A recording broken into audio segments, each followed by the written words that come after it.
Hello, hello. Are we live? I think we are. Welcome into another XR Happy Hour with Circuit Stream. Today, I will be your host, Tyrell Lewin. Happy to be here, happy to talk. If you know anything about me, I love answering questions, and that's the primary focus of this session. It's just kind of a chill hangout, nothing too formal. And you just get a chance to ask, I guess I can call myself this now, a VR expert on any development related questions. Hey, it doesn't even have to be development related, but of course, it's your chance now to ask anything on VR dev, Unity, programming, XR design. I guess I could give you a little intro of myself. So I definitely specialize in the world of math and shaders and VFX. Growing up, always was into math and loving that, and ended up coming out to Vancouver on a Division II basketball scholarship to play with Simon Fraser University. And they took me to EA on my recruiting visit. Blew my mind, Audis and BMWs in the parking lot and all kinds of awesome basketball courts and soccer fields and candy and dual monitors and Xboxes and PlayStations on their desks and yoga studios. It was just incredible, an absolute playland. So of course I was ready to sign on the dot regardless of basketball. And so I did, and ended up going into a joint major in mathematics and computer science and never turned back. It's always the nerd on the team, programming, creating as much games, trying to learn Unity as fast as I could while, in the back of the plane or on the back of the bus, always traveling to the States. And then eventually I met Lou, the head of Circuit Stream, in my hallway. While I was walking out of a math exam, I met him in the hallway, and he had a vibe, and I went and checked it out and blew my mind, stayed there talking with him for 3 hours, and I kind of been in the industry ever since. Now I teach with them, but I've worked in AAA games for the past 2 to 3 years. Actually worked on a very big game, one of the biggest entertainment franchises that exist, and had a lot of fun building a lot of VFX and shaders for them. It will be announced. Well, technically it's been announced, but my studio's involvement hasn't been announced with it yet.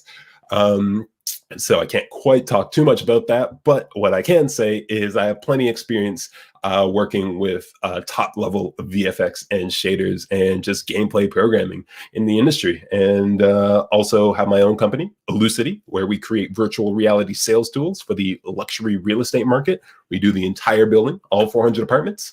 And I been doing that for the last 2 to 3 years as well, co-founder and CTO of that, and really just happy to be giving back to the community now, teaching and Twitch streaming and all of this, loving it.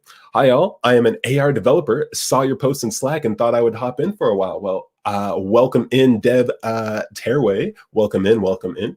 Yeah, today will be pretty chill. If we don't have too many questions flying in, I do have a little bit of VFX I can show you guys. I actually had a VFX workshop. The workshops we do with Circuit Stream are awesome. They really allow us to reach out to the community and show you guys a lot of really cool effects in kind of a short time span and give you a taste of some of the teaching we get to do. So the last workshop yesterday was really awesome. Got to dive deep into the VFX graph with Unity, showed people how to get started with that and whatnot. But of course, there's only so much time in that hour. So I actually have a bit of a continuation that I can follow up on today with the lightning effect we were working on. I can actually add a little bit more to it. And add some flashes and stuff like that. Hey, Coding Nuggets. Hey, it's John from Underdogs. Welcome in. Yeah, yesterday's, Dayon's also in the chat. One of the, somebody else at Circuit Stream, and he just posted yesterday's workshop if you want to go check it out, if you guys are interested in getting a little bit of an intro to the VFX graph and Unity. Speaking of which, I can even share my screen here. Let's see if I'm capable of doing so. Share screen. Do we want to share this one? We want to share screen 1. And let's put that over here like this. Yeah, got a crazy scene going on here. We got hammers and all kinds of things. What has been the most common issues and the biggest issues you faced so far in AR projects? The biggest issues I've faced so far in AR projects, I would say, without LiDAR sensors, kind of tracking has been not the greatest of like positional tracking, trying to get really accurate measurements of the geometry and space around you. So the LiDAR sensors that Apple has in their new iPads really improve that quite a bit for sure.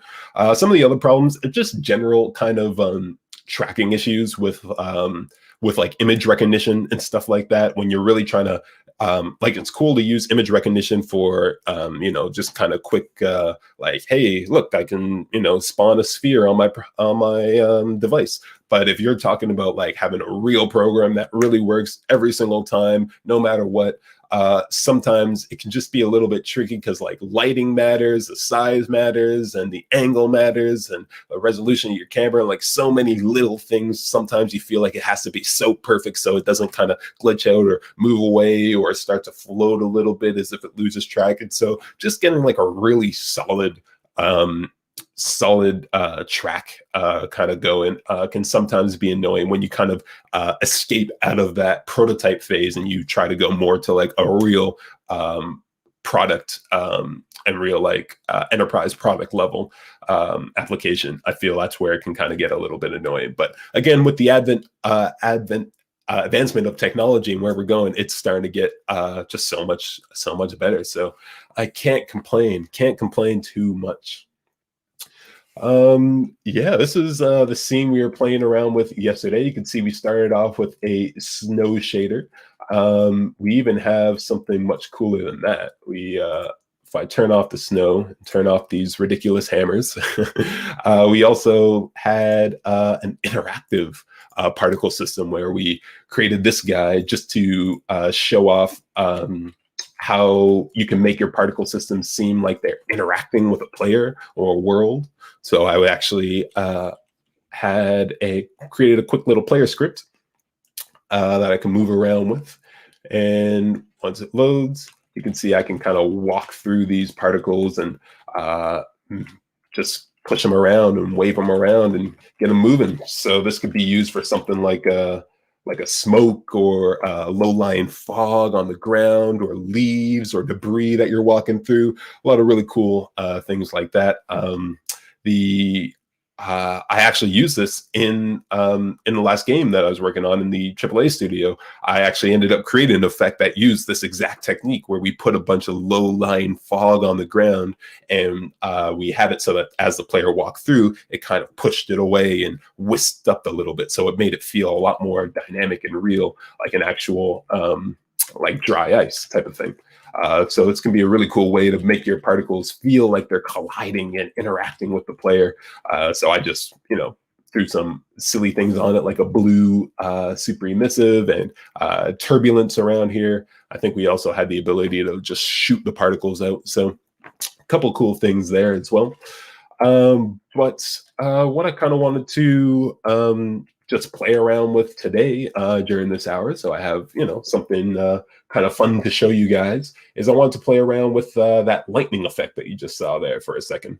So I created it really quickly just to give people the idea of the effect yesterday.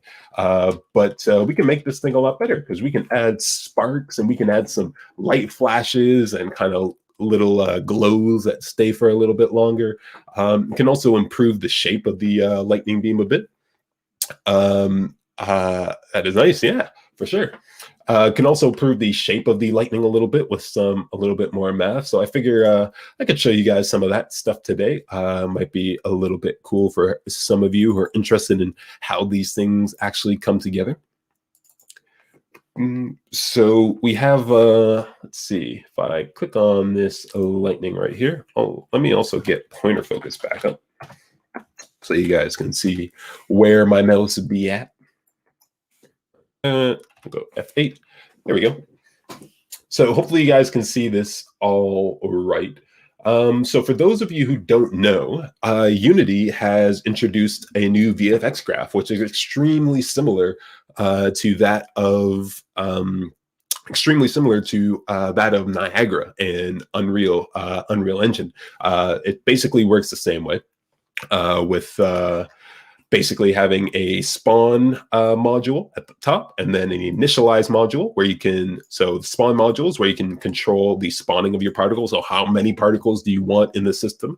Then you have this initialization module, which is going to be there to control some of your initial properties, like the shape that they spawn in, maybe some initial velocities that they have, an initial color, or a lifetime is a typical thing set in this initialization module. And then moving down, you have your update module, which for those of you who are familiar with C# in Unity is very similar to the update loop.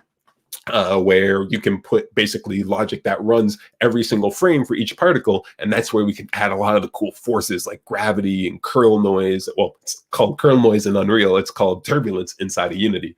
So turbulence and gravity and attraction forces and a lot of really cool things like that. And then lastly, it finishes off usually with this output where we can control, does the sprite face the camera? What texture is it using? What color? What is the size? Stuff like that. So if there's anybody interested who wants to know how I got to this point, I can run through it again quickly or explain it. But if you guys just want to see me kind of make this lightning better, then I can just roll on from where we're at right now. And just keep adding to it, kind of explaining as I go from there. Let's see, click on this, lightning, attach. There we go. And I can click off of it. And there's our little lightning bolt right now. So one thing I wanted to do with this lightning bolt, which is kind of being controlled from here. One thing I wanted to do with it is I wanted to make the top of it a lot thicker and the bottom of it thin. So it starts with like a thick shape and kind of goes to a much thinner shape at the bottom. So one of the really cool things about the VFX graph is the fact that you can really set the size over lifetime here. Or, well, you can manipulate all of these properties with code, with node graphs, with editors. So you can script all of this. So right now, its size over lifetime is set to this curve. So as it spawns, it's going to grow like this. And as it starts to die off, its size will get thinner and thinner. So that's what it's doing right now. But we can change that behavior. So what if instead of a curve like this, first of all, what if instead it had a curve like this? So it grows, and that's probably not going to make too much sense because it's going over lifetime. Like, we don't really want our lightning strike to grow over life. So what if instead of it sampling the lifetime, we told it to sample our own value? So that's what I'm going to do. I'm going to say, don't use lifetime to sample it.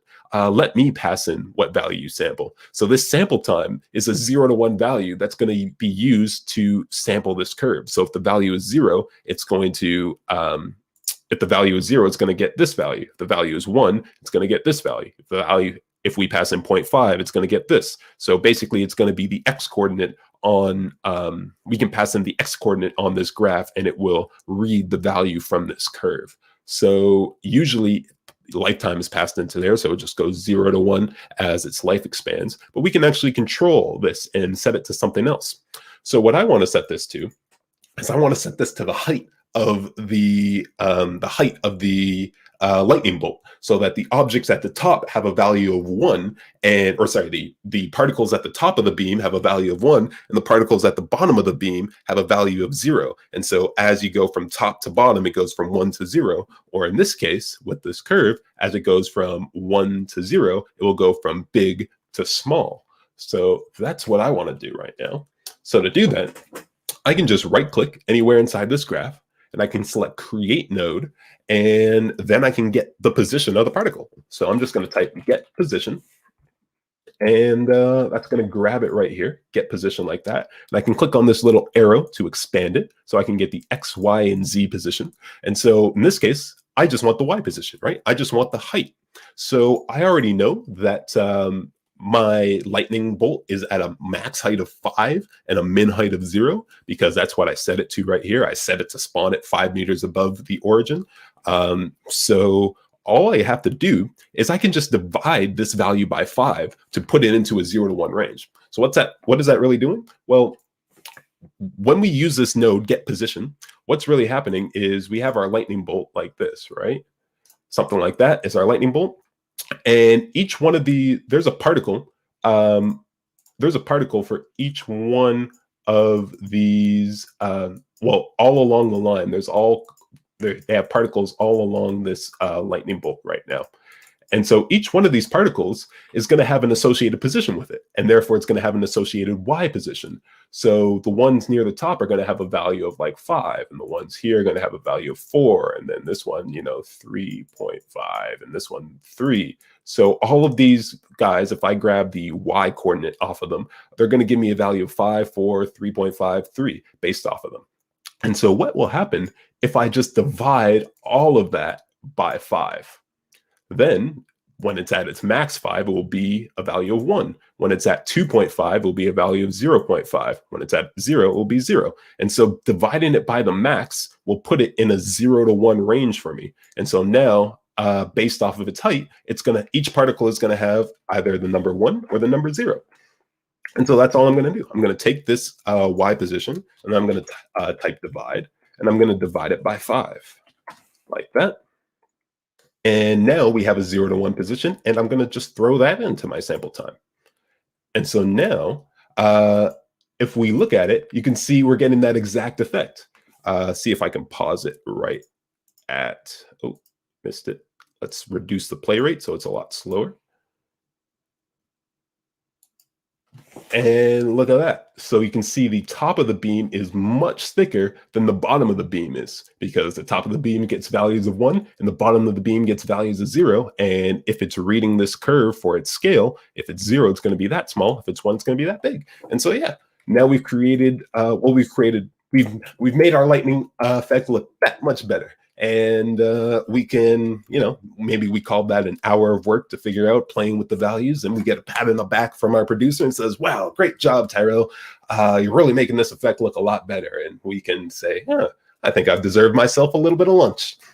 And then get to, it's a pretty fun job, I do have to say. Creating VFX for a living on a AAA game is just fun, because no matter what you do, no matter how long you take, when you're done, people's eyes just go, ooh, and very cool, and you get a lot of kudos, let's say, because you're just the one making the game look better. To be honest, just straight up. So what else can we do with this lightning effect? So, first of all, we can make it go faster again. So we got ourselves a nice thick line at the top, thin at the bottom. Another thing I would like, though, is I would like it to scale down over time. So as the lightning comes in, it gets smaller over time and like fizzles out. So what I can do is I can actually add another set size over lifetime here. So I'm just going to click on this output and hit the space bar. And I'm just going to type in set size. And there it is, set size over life. And so this is going the opposite way, though. This is the one we want. This is the new one. This is kind of doing what I want. It grows. In fact, yeah, it's not too bad. I don't know if I want the growing aspect of it. Oh, but this is set to overwrite. We want to multiply. Okay. There we go. That's a little bit better. Let's see. Let's watch it at slow-mo. So you'll notice one thing that's happening. As soon as I make it slower, it looks way more like it looks a lot more noisy, right? Compared to when I play it at full speed, where it's just, it's actually a lot thinner. It doesn't really have that much breakup or noise. But when I slow it down, it is. So what's happening with that is because the compiler is running it at a much slower speed, it's actually cheating, and it's actually giving itself more frames to calculate more noise. When it happens so fast, it only gets a chance to like copy, or only gets a chance to affect a certain amount of particles. But the slower it goes, the more it can catch up and the more calculations it can run. And so it actually creates a bit more of a noisy pattern when I run it slow. But I'm just running it slow to test this size over lifetime. So we can see a lot of things in VFX are going to have a really subtle effect. But we can see the difference when I turn this off versus I turn it on. So when it's off and we run it, you can see the beam is thick, and then it kind of disappears. Whereas when I turn it on, the beam is kind of thick, and then it fizzles out pretty quickly. So it thins out on its way to 0. Oops, sorry, this is off. And we run that again. You can see it fizzles out and gets really thin until it disappears. So that gives it a much cooler kind of, I think that gives it a much cooler kind of electric-y type of feel. So I'm going to roll with this, but I'm actually going to keep it bigger for longer. So I want it to go, actually, let me delete that key and let me bring this key up to 1 like this, and then maybe adjust the curve. So it starts off big, and then it kind of really quickly just fizzles out and just drops off like that. Yeah, it's more like the curve I want. So yeah, I like that.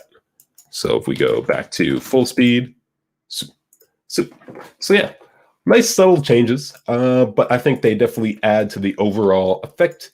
It's all about the little things in the world of VFX and shaders. So just adding more and more little things will definitely improve it in the long run. So the next thing that's really going to add to this effect is adding some flashes and some bangs and stuff like that for when it happens. So it really feels a lot more impactful, so to say. So for that, what I'm going to do is I'm actually going to create a new particle system here. So to keep things organized, we can actually select all of these and just group them. So I can select all of that, and I can right click and select group selection, and I can name this. So I can name this main beam like that. This is my main beam system, but then I can create another one. So I can right click, create node, and let's just go create system and simple particle system. Yeah, we'll create a simple particle system. Yeah.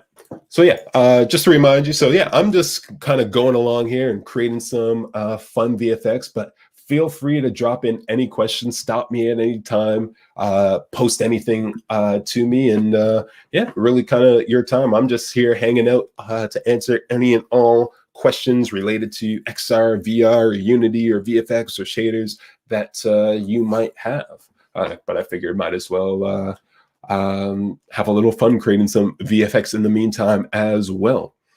So what else do we got here? So we have spawn rate. So for a flash, I don't really want a spawn rate.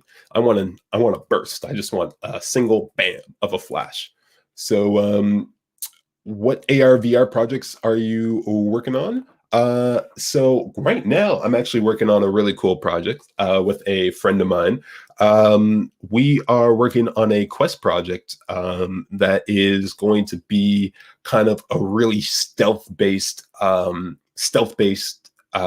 shooter. So think Splinter Cell. It's basically if Splinter Cell was making a new VR game, that's the idea. So it's going to be a really tactical kind of based off of shadows, a lot of darkness coming in and out of shadows, stealth kills and stuff like that. So that's been a lot of fun, literally working on as much as I can, wherever I can find the time. Create a VFX for explosion. You just said it. Yeah, okay. Well, the VFX for explosion is actually going to be pretty similar to what we want here, because at the bottom, I really want kind of this quick burst of explosion for where the lightning hits. So let's hit up with that. So if I delete this spawn rate and change it to a burst, so let's go singular burst, and I see Farzana in the chat and Gwendolyn, both students that I've had in the past. So welcome in, welcome in. Let's see. So I want to change the count to 1. So I want just one particle like that. Boom. There it is. There's my one lonely little particle. And what else do I want? I don't want any velocity on it, so I'm going to delete that. The lifetime, I don't want the lifetime to be random, so I'm going to select the lifetime, and I'm going to click on random and set that to off as well. I'm also going to grab a set position node. So right now you can see that the particle is spawning at the bottom, but I want it to spawn at the top. I want it to be a nice bang flash of light right at the top. So I'm going to hit set position. We're hitting space, set position like that, and we're going to set the position to 5. So now when I, whoops, there it is, up top. So now when I hit it, boom, there's a little particle up top. And I guess lifetime, we can set it to nice and quick, just 0.2, just a quick burst of light, bam, bam, bam. Okay, that's starting to look a lot closer. That's starting to look a lot better. Let's see. The other thing that I want to do is I want to set the particle size to something a little bit bigger for sure. So let's go down and let's add a set size node. And let's set the size to like 6. Okay, but that's not doing anything because the set size over lifetime is overwriting it. So we need to make sure that we come to the set size over lifetime instead of an overwrite, set it to a multiply. There we go. So it's growing out. But for a flash, I don't actually want it to grow out. I want it to grow in. So it should just appear, bang, at full size and then come back down. And so I'm actually going to reverse this guy to a curve like that goes from 1 to 0. Little tip with these curves, you might not have this quick little curve option that I had down here.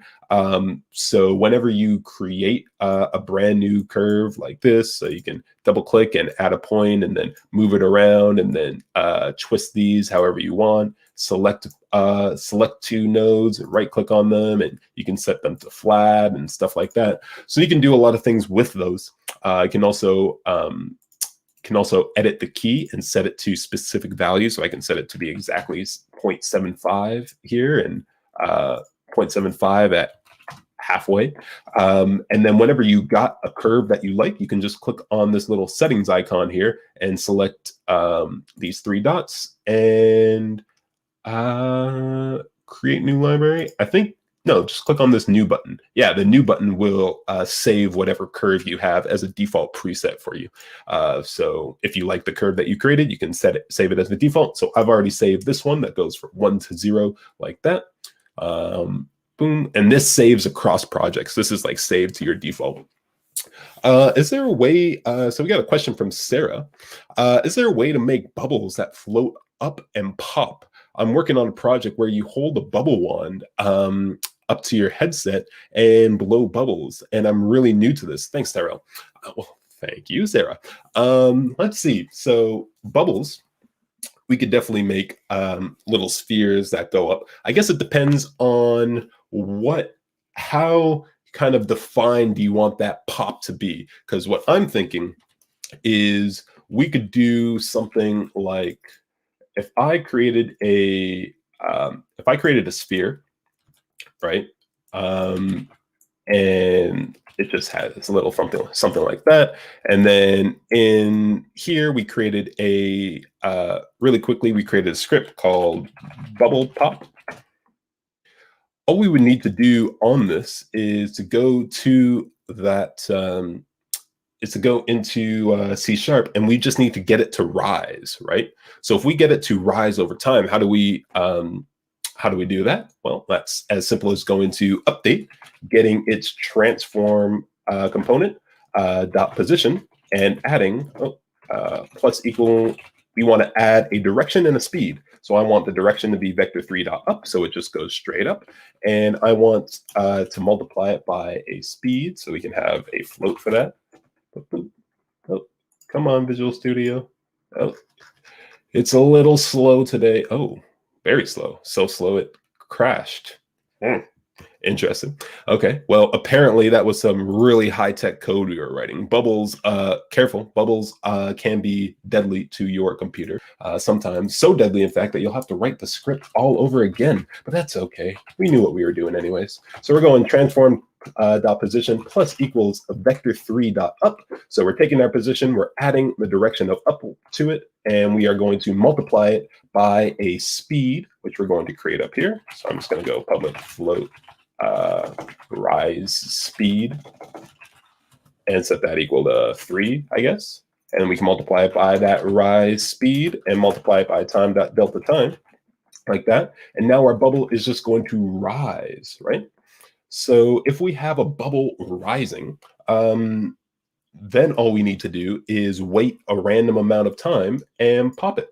So let's see, there's my bubble. It now has that script on it. So when I hit play, we should see that bubble just start rising. Once Unity loads, there it goes. Oh, pretty fast. Okay, too fast. Noted. 3 meters per second is a very fast bubble. Maybe we'll set that to like 0.5. Okay, so we have a rising bubble now, and now we want to pop it, right? So I mean, the most simple pop I could think of is let's wait a random amount of time and then destroy the object, right? So if I say public float min pop time equals 0.8 seconds, and then I'd say max pop time. Max pop time equals maybe 2 seconds. Then on start, we can say, hey, I want you to destroy this game object. I want you to destroy this game object after a random.range amount of time between min pop time and max pop time, like that. And now our bubble is certainly going to destroy itself in that amount of time. So if we play, it's gonna go up and boom, it disappears. Okay, so we kind of have something going now. Let's duplicate a whole bunch of them. So let's move this one here, this one over here like this, and this one maybe over here like that. Okay, so now we have 4 bubbles that are kind of just all rising, and they're going to pop at their own respective times, like pop, pop, pop, pop. But now we'd probably want something a little bit more fun, where we have little sparks or burst. Well, luckily we are doing a whole bunch of VFX. So what I would do for that is I would create a little VFX system. So I would create a little VFX graph, new visual effects, and call this pop. And this is actually going to be super similar to the sparks that I wanted to create for the lightning effect. So if I call this effect pop and we drag and drop this effect in like that. So we probably don't want this much. We probably in that effect want a burst of particles instead of a spawn rate. So if I click on this, get rid of the spawn rate, hit space, type burst like that. Single burst will be fine. And maybe we want like 20 particles. Where is this pop effect? Here it is. Let's drag it out. Target game object and click on here. No, click on here and then target game object, and we can attach. There we go. And now I can just replay it. So there we go. There's our little effect right now that's just spawning a bunch of particles, but they're going pretty high and kind of straight up. So let's make them go a lot wider too. So let's randomize their velocity between -2 and +2. Well, actually, let's go -1 and -1 in x and +1 in x. So the particles could go that way or that way. Let's see what happens. Yeah, so now they go out a little bit more. That's nice. And then let's go the same thing in z. So -1 in z or +1 in z. So now they really go everywhere, circular. But now they live for a really long time. So let's set their lifetime down to like 0.2 to 0.5. So it's just quick, kind of boom, boom, boom. Very nice. And then this default particle obviously doesn't make sense. So I can scroll down to the output, select a different texture, just type in DFA for default, get the default particle like that. But you can see they have this little black outline, and that's because the blending mode isn't really set up very nice. So we can set the blending mode to additive. And there we go. We got nice white particles like that. What else can we do? We can set the scale of these particles. So if I go set scale, and we can set the scale to be small in X, but bigger in Y. So they're kind of long things. There we go. And then lastly, instead of orienting towards the camera, let's orient them along the direction they're going. There we go. So that's that's a nice, quick little popping-like effect.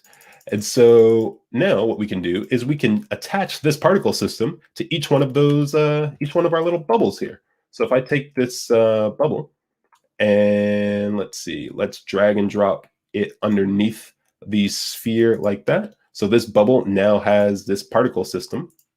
Underneath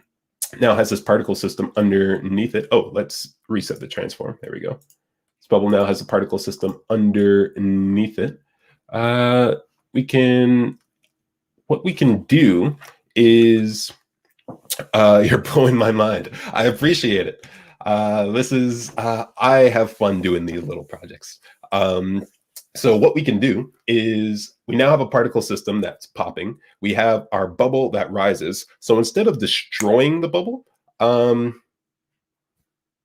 know what? Yeah, we can destroy the bubble. We can just instantiate the particle system first. Should we instantiate it or should we pop it? Let's just instantiate it. So let's create this pop object that we have right here. Let's turn that into a prefab. So if I go to, this will all be recorded. Well, it's on YouTube, so you'll be able to watch this over again as well. So I'm just going to go create a prefabs folder like this. And I'm going to rename the sphere to bubble like that. Drag the bubble inside, and this pop, I'm going to rename this to pop FX. Pop FX like that, and drag the pop into there. Okay, and now on the bubble script, we want to get a reference. Let me turn off visual assist so it looks like you guys would expect. We want to get a reference to that prefab, that particle effect, so that we can pop it, right?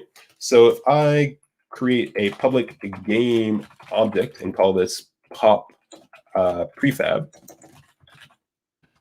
what we can do is, instead of calling destroy right away like this, I'm instead going to create a wait time and a counter. So a little counter variable. Actually, we can use the invoke method. Let's do that. That'll be really simple for beginners. So if I create a function for this, so I can create my pop function. So I could say, hey, public void pop, like that. And inside pop, what it's going to do is it's going to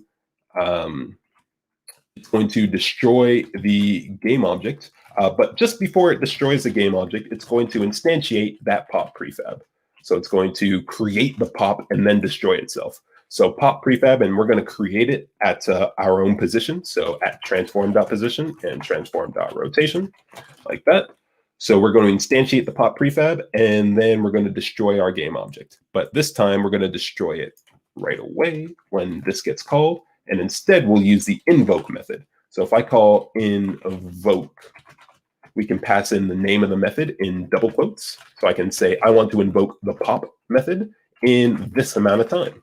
So now in that same random amount of time, this function is going to get called, where it's going to instantiate the pop effect and then destroy our own game object. Then all we need to do is, for each of our little bubble prefabs here, give them a reference to the pop effect like that. And let's see if I know what I'm talking about at all, and see if I actually created something here. So we got ourselves our bubble right here. And if we hit play, hey, Jacob, nice to see you. Nice to see you. So it's going to rise and pop. There we go. I mean, obviously you need some visual work, but I'd say that technically works. Can we scale this effect up at all? Whoops. If I go back to, where did I put it? Pop effects, replay. Oh, where is it? Isn't it there? Stop, replay. Oh, I lost it. Here we go. Here it is. There it is. Make it bigger. There we go. Yeah. You should be able to see that. So the scale, the default scale is pretty small, right? Yeah, let's make the default scale 1, 1, 1, 1, like that. And then we hit play. Hey, Tyrell, does Visual Studio have some classes or keywords grayed out instead of colored? Because sometimes it's hard to tell when I script what the next iteration should be.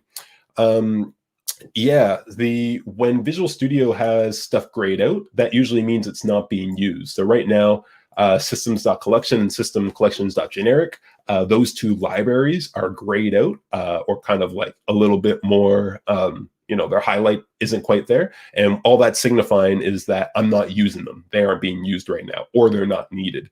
For example, the systems.collection, this is a library that allows us to use things like lists and dictionaries. So as soon as I add a list here, so if I added a public list of game objects, random list, and set that equal to a new list of game objects like that, you can see all of a sudden systems.collections.generic became white. So that's because it's being used. And if I got rid of this now if I was to get rid of this, I would get an error right here because it doesn't know what a list is because it comes from that library. But if this isn't here, then usually if things are gray, usually it means you don't need them and you can get rid of them. Like for example, with this instantiate this comes from the game object class. So I could go game object.instantiate, but you can see game object is a little bit kind of grayed out. So that's signifying that I don't really need to put that there. It understands what I'm trying to call since I'm in a game object, or since I'm in mono behavior. And so I don't need to add that, and it can just call a thing. Same thing with destroy. That comes from the game object class as well, but it's all redundant. I hope that's what you were asking about. So yeah, with our little class here, I think we have ourselves a pop. We can also, we can make our bubble just a little bit better. I mean, look, come on, like that's no bubble. That's no bubble. We at least need to make it a transparent shader. Let's call this bubble matte, and let's go into the prefabs, and let's change its material from the standard lit material to our new bubble material that we just created. And let's see if we can make it look at least a little bit more bubbly. So for that, I'm going to need to change it to transparent, maybe slightly blue like that, and then reduce the alpha like that. I mean, it's hard to tell in a scene that has nothing. But we can also increase the metallicness so it shines a little bit more, and maybe up the smoothness. Yeah, there we go. Nice little glass bubble.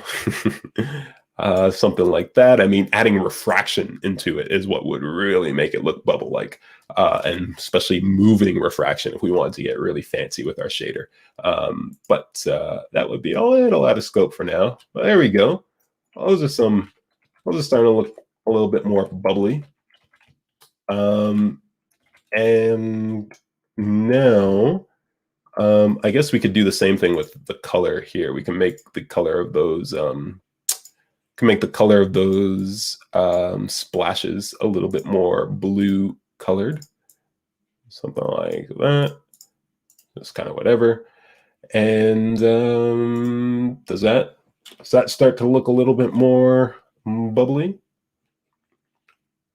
Rises. I mean, I think so, but they were so hard to see. Hold on. We need to make these guys much, much more visible. Let's see. Let's set the scale to 0.2 and 1, so it's a little bit bigger, and maybe a little bit brighter here. Give it just a little bit of intensity, just so they stand out a little bit. Kind of like that. See if that helped at all. Rise, my pretties. There we go. That one's really small still. Yeah, the pop effects. Oh, it didn't save. Hold on. I want the scale to be 1, 1, 1. There we go. That should be much bigger now. And now if we play, let's give us a nice big pop. Yeah, there we go. Now it's a little bit too big. But yeah, I mean, that's kind of the basic way that I would go about it, especially in like a VR game. Basically have a script that makes, the bubble move up, and then when you want to get rid of it, get rid of it. Now, if you're talking about what would I do to you make it look so easy, I feel really motivated. You explained it in such a way that I could easily grasp what you're talking about. Thank you so much, you rule. Well, you know what? Thank you, Sarah. As I mentioned, if you know anything about me, I love to answer questions. So thank you for asking such a fun question, because that was small enough that I felt I could do it really quickly and still have a lot of fun explaining. So I think that's one of the really cool things about Unity, is how kind of quick and approachable some things can be once you do get the hang of it. It really just comes down to breaking down that problem that you gave me of, we want a bubble to rise and pop. So what does that mean? Well, what is rising, right? Well, rising is moving. Well, what is moving? Well, moving is changing position. Well, what is changing position? Well, let's get in the transform component, because that's who has the position, and changing it every frame, so that we're changing it over and over and over again, so it looks like it's consistently moving. So that's exactly what we did. We created a script, went to update, and said, hey, get the position, and I want you to increase the position with the plus equals in that direction at that speed. And then we have to add the time.delta time thing, just so it's frame rate independent. And then pop, well, that's in the simple way. So this is where I wanted to talk about, so what like, if this needed to be, if I was making, if I got some grant to make a bubble popping game, like, it wasn't like just a little feature, but it was like a game that was focused on bubbles, and it was like going to be the next like thing in bubble popping mechanics in VR. What would I do? Well, I would, so yeah, how would I take this to the next level? So first of all, I would take this sphere and I would tessellate it a bunch. So what does tessellate it mean? It means, like, if I really quickly pop into Blender, and when I say really quickly, I mean really quickly. Have you ever seen an application open that fast? No, you have not. Microsoft Word doesn't open that fast, but Blender, amazing. Get it. You got to get it. It's like 70 megabytes. Like, is there any application that's that small? No, but this is. Anyways, Blender. So we have our cube here, and you can see when I go into Blender for any model, if I tap the tab key, I go into edit mode, and I can see all the vertices it has. So we can see that this cube has 8 vertices, which makes sense. It's a cube. But the problem is, if I wanted to make this cube wiggle and move and have a lot of kind of motion to it, 8 vertices is just not going to be enough. Or for example, we're not talking about a cube, are we? We're talking about Shift A mesh UV sphere. We're talking about a sphere like this. Now this one isn't too bad. If you can see, this one obviously has a lot more vertices. In fact, if I click on this little option down here, I can turn on statistics, and I can see it actually has 482 verts. So it's like, okay, it's not too bad. If we wanted to, if we had a cool shader guy who knew a thing or two about shaders, he'd be able to say, oh, I could, make your vertices wiggle like that with a pretty basic shader.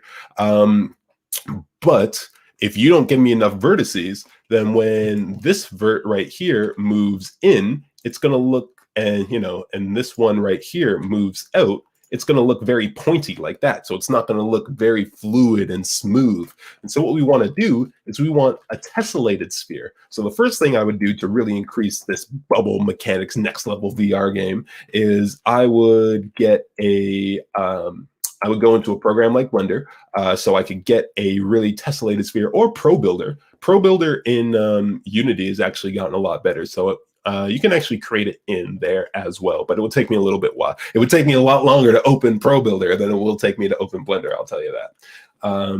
But we can go, let's see, what can I go? I can go A, and then verts, and then subdivide edges. Yeah, subdivide. There we go. And look at that. Now we're getting some vertices. Number of cuts. Oh yeah, 8,000, 12,000. Oh, 18,000 verts. Okay. Now this is a sphere we can make wiggle. This is a sphere that can get a lot of nice fluid looking motion. So that's definitely what I would do. First of all, I would get a tessellated sphere, and I would get a shader that can make things wiggle. like that. So my bubbles had a little bit of, not too much, but just, just a little bit of, kind of maybe a little bit of this motion for some of them, maybe a little that motion for some other one, just get a little bit of movement in there. And then the next thing I would do is when the bubble breaks. So right now we are just destroying the bubble, right? It's just gone. And then we use a particle system to like make it look like at least something happened. I would definitely have some sort of dissolve shader for my bubble. Can you quickly demo how to make cloud particle systems that float overhead? Yeah. Boom. Clouds are pretty simple as well. Now, to make clouds look really good, you're definitely going to want to make clouds look really good, you're definitely going to want to have a sprite sheet,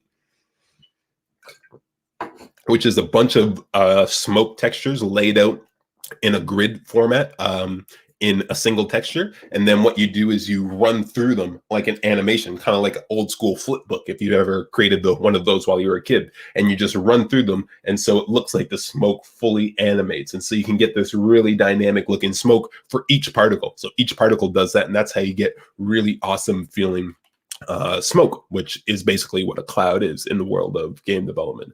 But we could still do something like super basic. I actually used a particle effect for clouds in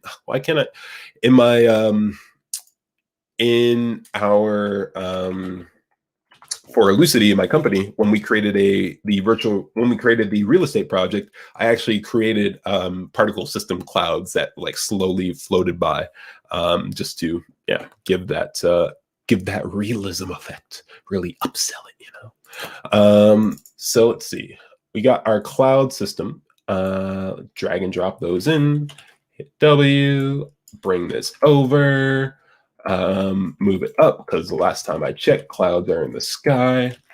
And then, well, first and foremost, we're going to need to change this particle system. So if we go to the default texture and type in smoke, Unity actually has a default smoke system already when you download URP in the VFX graph. Now, you might not see it if you type it in, and that's because this button will be clicked. So this shows hidden package values. This shows you the good stuff, all the hidden stuff they don't want you to see, that they don't tell you about in the other programs. But this one, we let you know about these. So you turn that little button on. So it doesn't even change. The icon doesn't even change. How very sneaky of them. But anyways, you turn that on and you do have a smoke system available to you. It's not the greatest one, but hey, it gets us somewhere. And so we can take these and then we can set the size. So I want to go set size, and we want to set the size nice and big. Of course, this is doing nothing. Why? We've seen this a couple times now, because our set size over life is overriding it. So I don't want it to override. I want it to multiply. There's my big old cloud. So we can turn that down maybe. And so these are spawning in a point kind of like that. They're a little fast right now. So let's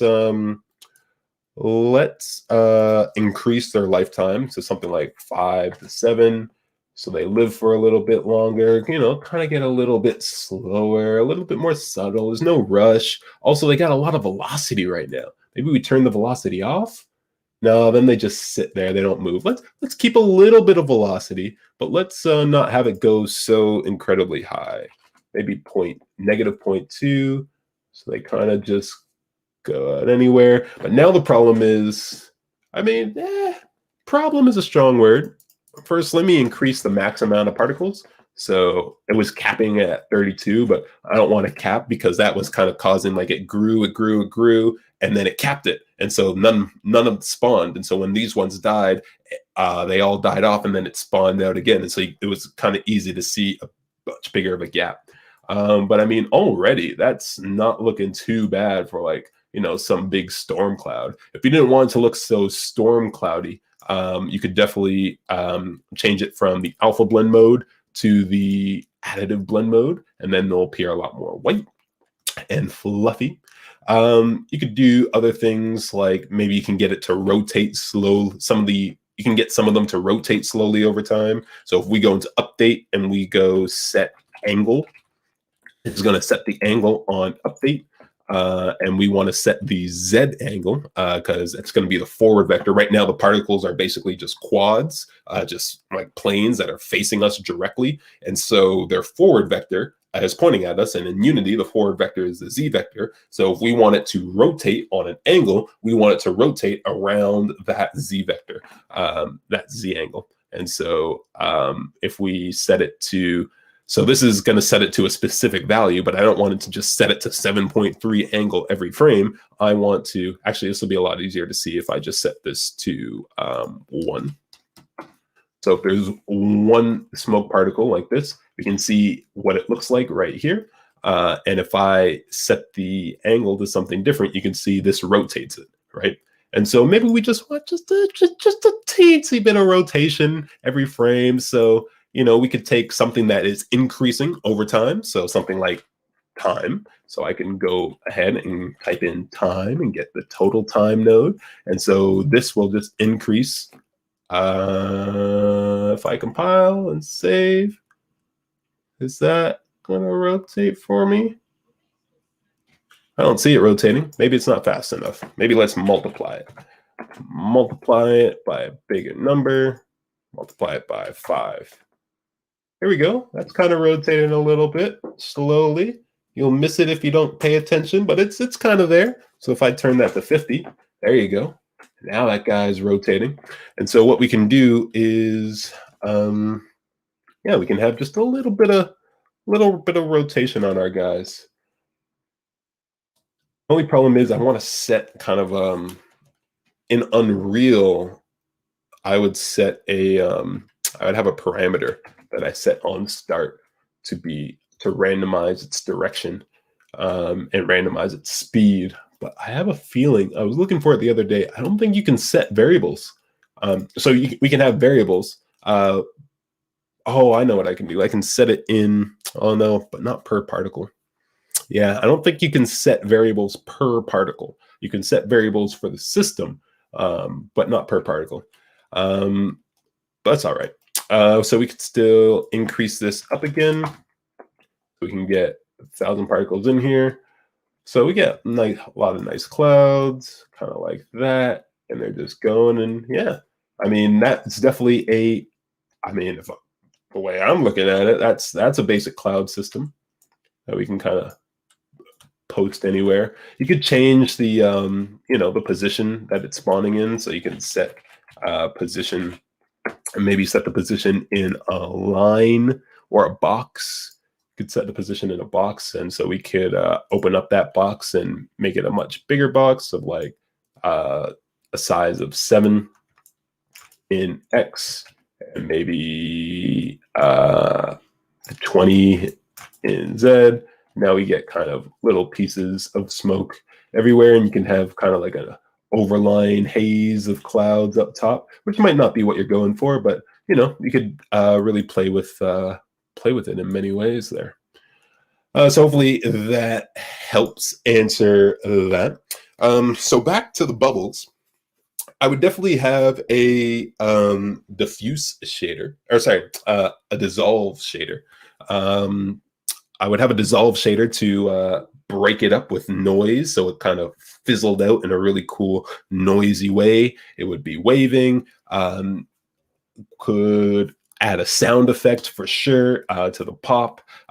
Maybe add some gravity to those particle systems, so when they pop, they actually kind of curve back down like that. Add some sounds for sure.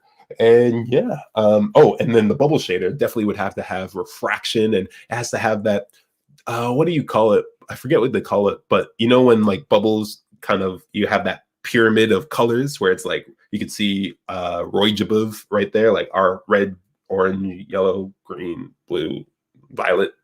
Oh, you can see all the colors in kind of the top corner like that. So I would definitely add some of that as well. So to the top corner somewhere, make it really refractive, make it really reflective and transparent, and add just a tint of color. I would add the Fresnel effect, because bubbles definitely really have a tight rim of white around the edge of where, or whatever the light is. So I'd add a Fresnel effect to it as well. And yeah, I think you could definitely have a really awesome looking bubble. Prism, yeah, that's what I was looking for. Yeah, that kind of prism effect where when light goes through those bubbles, it can kind of break up in the top. The other thing that I would do is I would get reference. If I type that into Google, yeah, there you go. Type it into Google, and I would go from there. So you can see already, this is exactly what I was talking about. Typing in bubble, and you get all these like different colors, a lot of reflection. You can see the edge is a lot brighter than the center is. You can, if you see it right here, there's kind of like a fade of white from the edge in. It's really small, but there's kind of a fade of white inwards around all those bubbles. So I would, or even this where you can see it has that really blue fade in. So I would do something like that and get some motion in there. And yeah, it could definitely get some cool bubbles for sure. Ooh, yeah, an effect like that for the pop would be nice. So it pops from one side over to the other. Again, I would do that in the shader. And then combine it with a particle system. So spawn particles in bubble form like that. And then explode them out. But yeah, from a simple standpoint, I would do what I just did.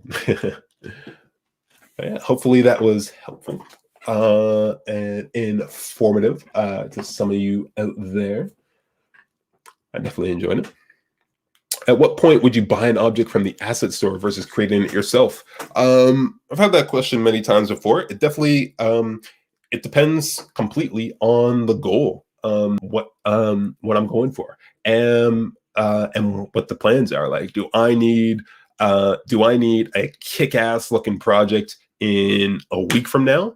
Well, then yeah, I'll probably look to buy things online. Is there no time limit? Well, then maybe I'll look to do it myself. Is there a focus on art right now? Or do we just care about functionality so we can test it and prove the concept right? And then maybe look to spend more time or look to get an artist on it or look to get a different eye on it to decide what needs to be done. So that would come into the equation a lot. And then what type of models are out there? Like if it's something super simple, like, you know, like, I don't know, something super simple like a chair, maybe don't really care that much. I'll just get any free chair. But if it's going to be something super specific, like I'm making a game about a plane, I'm making a flight simulator, maybe I'm not going to find like the amount of detail in that object that I'm going to need. So it's not going to be worth spending. It's not going to be worth spending that money now. It'll be worth saving up to get an artist to do it later, or worth, again, depending on the time I have, worth me putting in my own time to build it. And then of course, it also comes down to what am I trying to get out of this? Is this supposed to be a commercial product? In which case I would consider whatever is the best based off the timeline. Is it supposed to be a personal project? In which case, am I someone who cares about the art that much? No, I care about the functionality. So maybe it'll be a programmer game and it'll just be cubes and cyan, full cyan, full red, full green, full blue for my color scheme, right?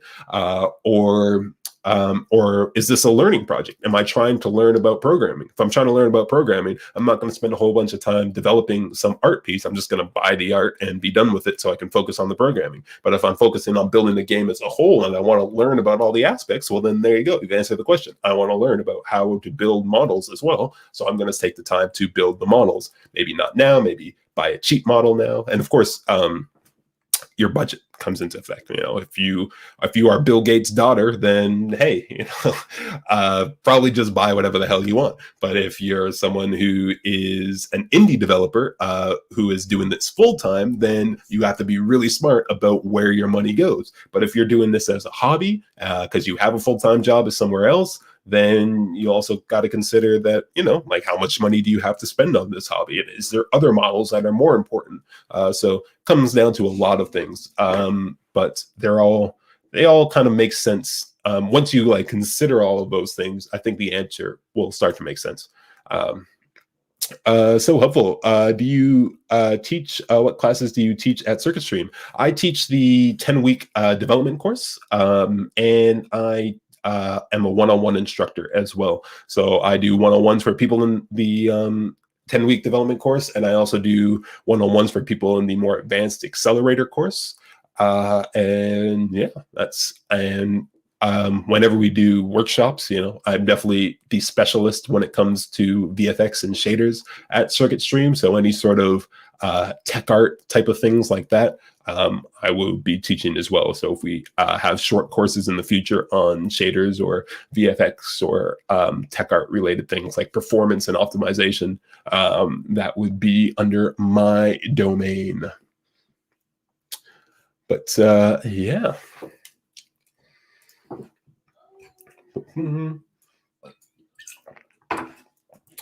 Pretty cool bubble, pretty cool cloud. Didn't get a chance to finish up with our lightning effect, but that's all right. But I guess I will just keep going until they tell me to stop. Let's see, where was that lightning effect at? Here it is. Oh, I thought, adding a little bit of smoke to the end of the lightning effect would be pretty cool too. So it's like really impactful. Little hit there. Let's see, target object. I want my lightning attach.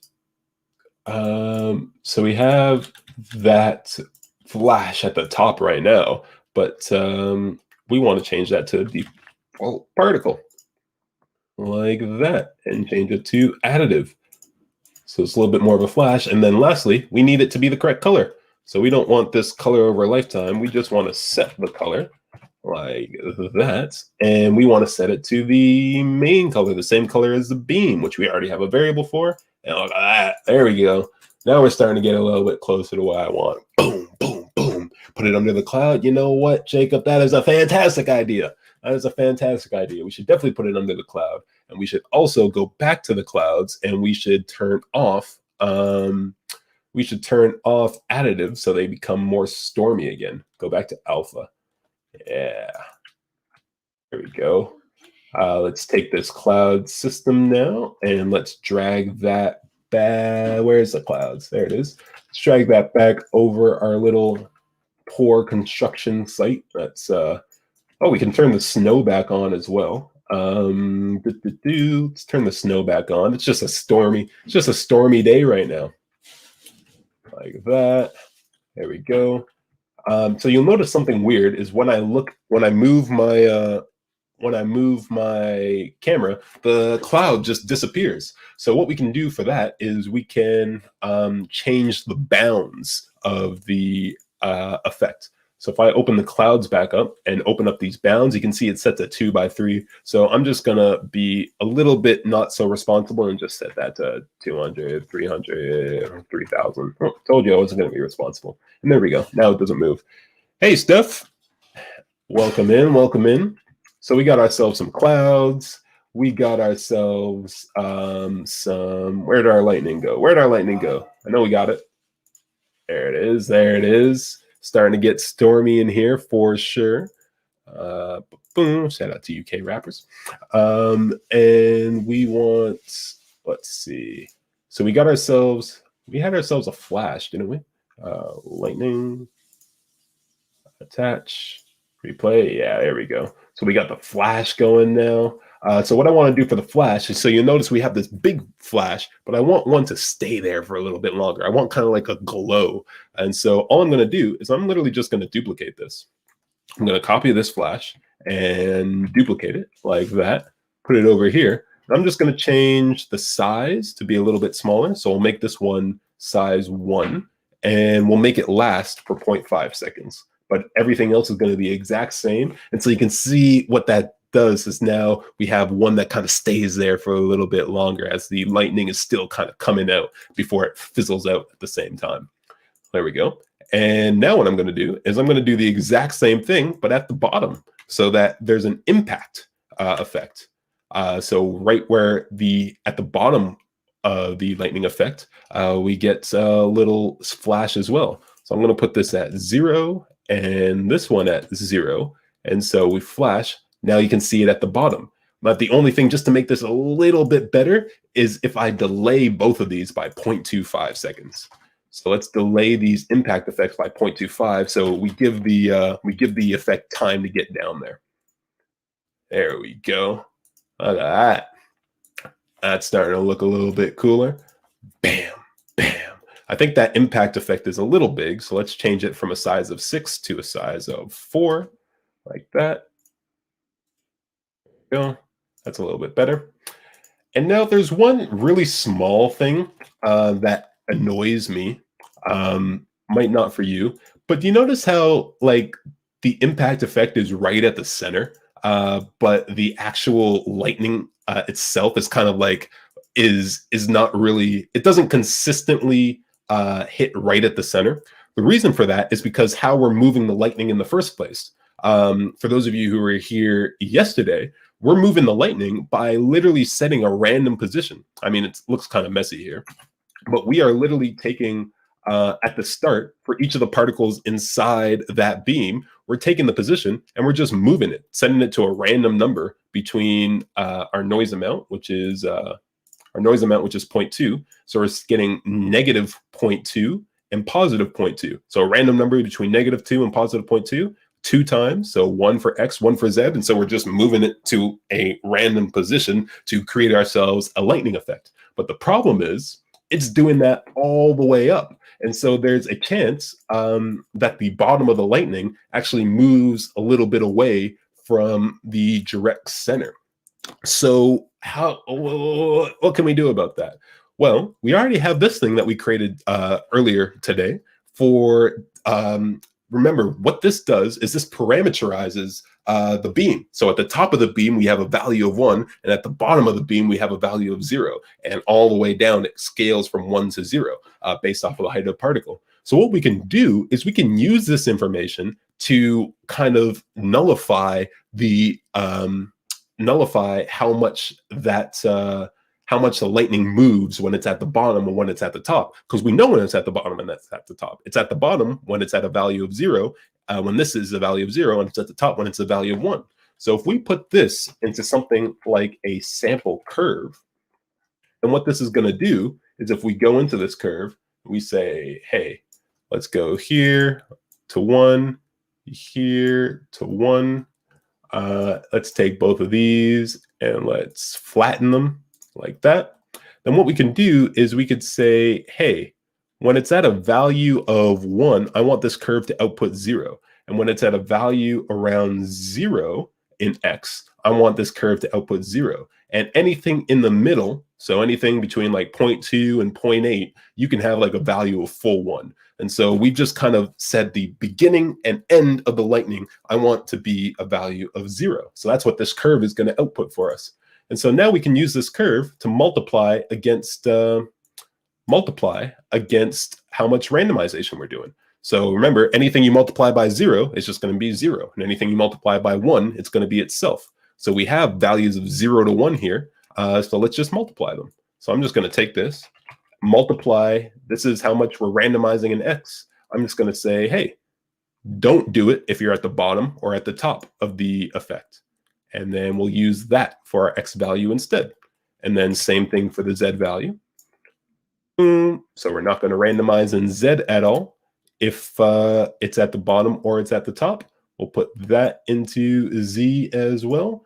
Save. And again, it's a small change, but now you'll notice the lightning effect, the bottom of it always hits right in the center of that impact. And I think that's just a much cleaner version of our lightning effect there.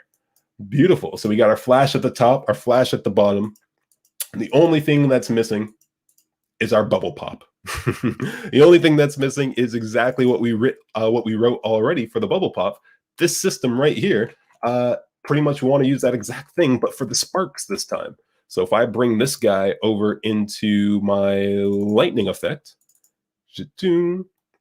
we can have some sparks at the bottom.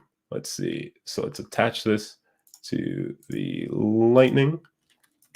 And so there are the sparks, but the only problem is they're a little slow. So let's increase that speed by 2. So let's go -2 in the speed to a possibility of +2 and +2 in the speed. So they're a bit faster now, like that. Very nice. Let's change their color.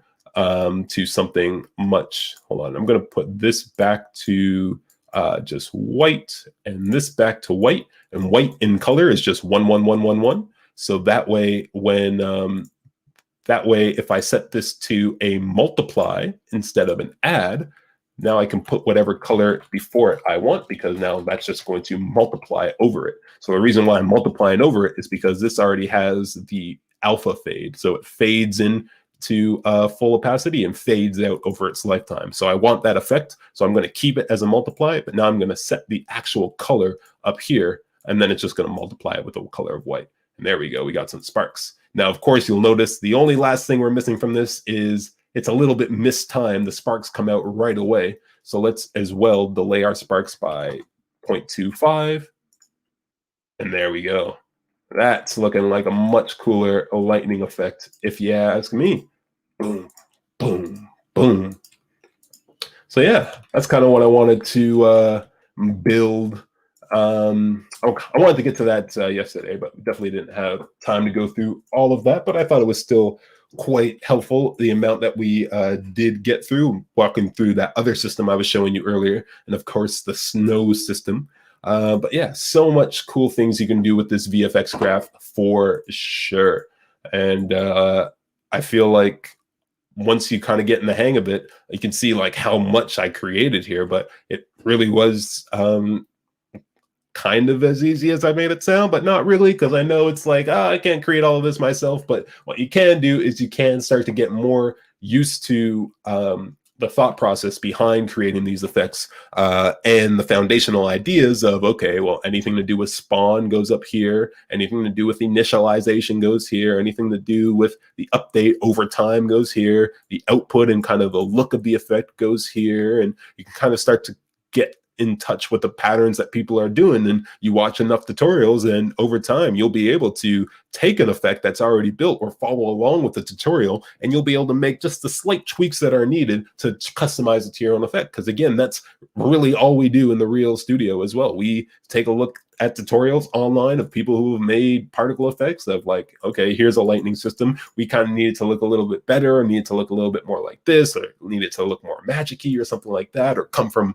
I almost said, come from a magical shooting device and instead. And so it comes down to taking that particle system and that they made in the tutorial, and understanding the foundational ideas enough so that as they go through it, we know where we can make our own customizations. We know where we can kind of dive into it and kind of make the tweaks necessary to come up with the different or the customized logic or the customized look. And yeah, just like that, you have Pro VFX, and you have big kudos from your studio producer. Boom. Any other questions for me, or suggestions on any other things you'd like to see, or should I come up with my own? This cloud is kind of cool. Again, getting into a sprite sheet would make this cloud look a lot better, so that the smoke isn't as static. Right now, it's just kind of rotating, and each particle is the exact same one. If we had a sprite sheet instead, I mean, maybe I could find something quickly on Google. Let's see. Smoke sprite sheet. Yeah, something like this, where it can run through a whole texture would be really nice. Maybe something like wispy smoke sprite sheet. No, that one's kind of explosiony. I want something that's really wispy and stuff. This is where it's nice to have Photoshop skills in the world of VFX and stuff, because you can create your own textures and create your own sprite sheets for things that you need. One thing that I've done that was really cool is I've actually created my own sprite sheet in Blender, because Blender has smoke simulations. You can run all kinds of fluid simulations, fire simulations. And so one thing that you can do inside of here, it's really cool, is you can you can create a simulation really quickly and then simulate it all in Blender, get it looking exactly how you want, create all that super nice wispy smoke, and then export or render all of the frames, and you can create your own sprite sheets straight out of Blender, which is a very cool way to do it as well. I don't think I remember do I remember the way to add, there's a way to like super quickly add a simulation to your scene, but I don't know if I'm going to remember how that's done. It's probably not in edit mode. Add material volume. No. Such a big program. Object, collections, constraints, shade smooth, animation. Oh, quick effects. There it is. Quick smoke. Yeah, that renders a quick smoke for us. And boom, we have ourselves a full smoke simulation. So much depth you can go into with this type of stuff. Creating and simulating the smoke. And obviously it's at somewhat of a low resolution now, but oh, the power. That looked like the TikTok leggings mesh. Yeah, I've seen that before. Yeah, a lot of those things that you see on social media and whatnot as well can be created on quick programs like this, especially After Effects and these days Blender, because you can do all that stuff in Blender.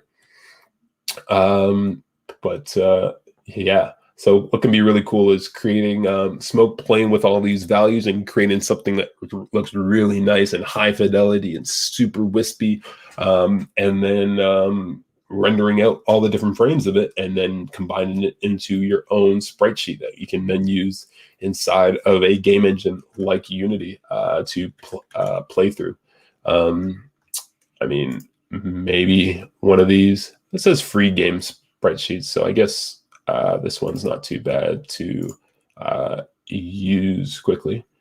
Let's see, 128. Might be able to use that smoke puff. The corrected alternative version. What's that mean? Is there a way to download this easily? Save image as. Let's see. Save image as smoke PNG, perhaps.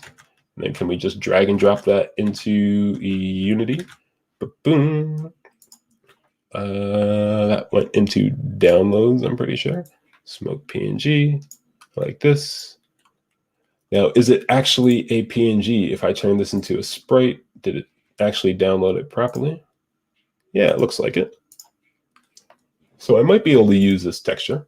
I don't know if I've done a sprite sheet animation inside of oh, it's cloud. Whoops, that's a lightning. I don't want to do it on the lightning. I don't know if I've done sprite sheet animation inside of the VFX graph yet. Let's see if we can get it to work. And then we can go to the VFX graph and then go, rather than that simple smoke, let's use this sprite sheet instead. Of course, it's going to look ridiculous because it's a sprite sheet texture. So let's get rid of the rotation for a second. And where is it? Oh, there it is. Oh, let's also get rid of the box location like that. So it just spawns in a single point. There we go. So there's our texture right now. Color mapping, UV mode, flipbook. There we go. That's what we needed. So it's going to ask us what how big this one is. So how big is this? This looks like 1, 2, 3, 4, 5, 6, 7, 8 by. This is 8 by 1, 2, 3, 4, 5. 8 by 5. It's a little weird, but okay. Flipbook size 8 by 5. Let's see. Where did it go? Oh, it's there somewhere. No, I don't think 8 by 5 is right. 8 by 4. Okay. So I think now it's showing me a single image. Now 8 by 4 isn't quite correct. Hold on. It's really hard to see. Maybe it's 8 by 8, but maybe we just can't see the other ones. Okay, let me try that. 8 by 8. Okay. And now I think on update, we need a flipbook player. There we go. And frame rate, what do we want? There's 64 frames. So if we say frame rate 64, it will play it in 1 second, right? So that's pretty quick. So we could say maybe half of that. Maybe let's go 16. Nice and slow. Well, it's not half, but okay. So it's not necessarily like a wispy smoke that goes like that, but you can start to get the idea of we can get a lot more kind of dynamicness going on in our smoke with something like this. And this might, again, be a lot better for actual smoke rather than a cloud. But let's turn it back up. Let's go 1,000 as our max. And let's go turn on the box spawner again. A lot bigger. We need a lot more particles, please and thank you. Okay, maybe not that much, but that's pretty funny. 1,600 maybe. No, 160 would probably be good, and then just make them bigger, right? 160, and let's make it a little bit bigger in size. Yeah, it's a little bit more dynamic. It's still pretty fast, so probably like 8 in the frame rate. Yeah, it's a little slow. Actually, maybe like go back to 24. Yeah, a little bit smoother of a frame rate. Yeah, this would obviously make a lot more sense for like a smoke that was being used with fire or something like that, rather than an actual cloud. For a cloud, you'd want like a sprite sheet that has like a really wispy kind of smoke to it, of lots of big puffs. Actually, you don't actually want wispy at all. For smoke, you'd want really rounded type of clouds and noise patterns and just kind of nice, slow moving style. But sprite sheets can be a lot of fun to play with for sure. I wonder if we can make that interactive system look a lot cooler now. And don't forget, feel free to ask any and all questions that you have. Your time, really. I'm just playing around. Yeah, any questions related to XR, related to VR, AR, design, dev, the industry, getting a job, getting portfolios, what it's like to work in the industry, or what it takes to learn, or tips on where to get how to get started or how to learn programming, all kinds of questions. I love them all, accept them all, and happy to answer for sure. I'm just playing around in the meantime because this stuff is quite fun. It's even more fun when you get paid to do it for an awesome game. Interactive. So if we take a look at this system, I was wondering if we can maybe add smoke to this system. Can you move the clouds across the sky in a random kind of way? We could. The way you could do that is the way you could do that is, so you could either add more random velocity to the clouds themselves, to the cloud puffs themselves, or you could create a bunch of little particle systems and have those move randomly. So for example, what we could do is just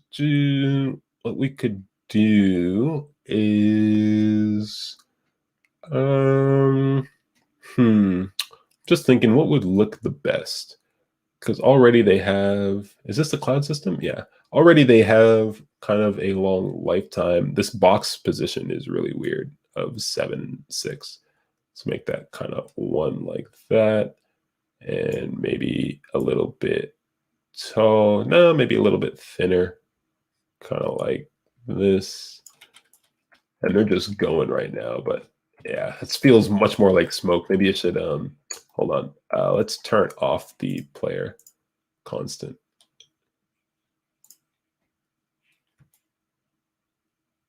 But then I'd have to pick which one, right? So they'd have to start at a random index. Flip. Can I say flip book? No. Can I say UV? No. Yeah, I'm not sure what the naming is for it. That's all right. Let's go back to our regular smoke from the hidden. Thank you very much. Let's go back to this one. And let's go back to the default UV. Here we go. That's our big old smoke we're used to. Can set the size down a bit, a little bit bigger like that. And then maybe make it smaller and smaller in size. Okay. And so now we want this guy to move randomly. So trying to think. So the reason why I'm thinking is like we can get it to like move randomly. But I'd be worried with the speed, because I can just give all of these guys a general direction to go. You can get them all to go in one way. Or the other thing is, so we could do it in the particle system where they all kind of go, where the particle system just shoots them out. But the problem is I feel that won't quite be what you're going for, because that will be too fast. They'll be like zipping around. So to go what you're going for, I think you'd really need it to be something very slow on kind of the macro level for the entire system, so that the system is still spawning these clouds like this, but we're just moving this guy slowly like that. But it has to be real slow, otherwise I think it looks kind of weird. So for example, we could again just go and create a quick script that does exactly that, just picks a random direction. I could call this clouds. It's a random direction on play mode and just starts going in that direction. And I think that's what I would do. So if we open that up and we say, so we can have a direction. So we can have a private vector3 direction, and we can set that direction to something random. So direction equals a new vector3. And it can be a random dot range between -1 and 1. So a random direction in X. We don't want it to move up and down at all. So I want the direction to be 0 in Y, but then we can have a random direction in Z again. So random dot range. And this is actually very similar to something we've done before.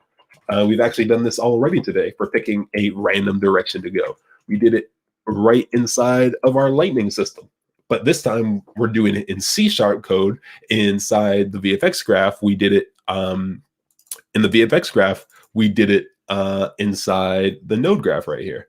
This little messy nonsense right here is doing exactly that. We're getting, we're giving it a position to go, and we're getting a random direction in X and a random direction in Z. And we're keeping Y the same, so its height stays the same. So that's what I'm doing here. Direction equals this. But then what I want to do is I want to normalize the direction. So what does normalize mean?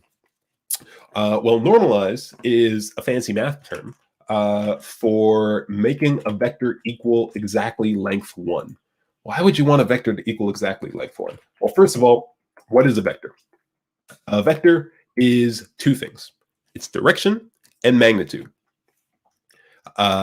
So when we're on a graph like this and we're back in high school math, when we're talking about vectors, we're talking about something like this. So, you know, this one goes that way, this one goes that way, this one is this way. And so if you were to describe these vectors, you'd only need two things to describe the vectors. You would need to tell me what direction is it going, right? Is this going like to the top right? Is this going kind of top left? Is this going bottom left? Or is it going down here? And then you need to tell me how big is it, right?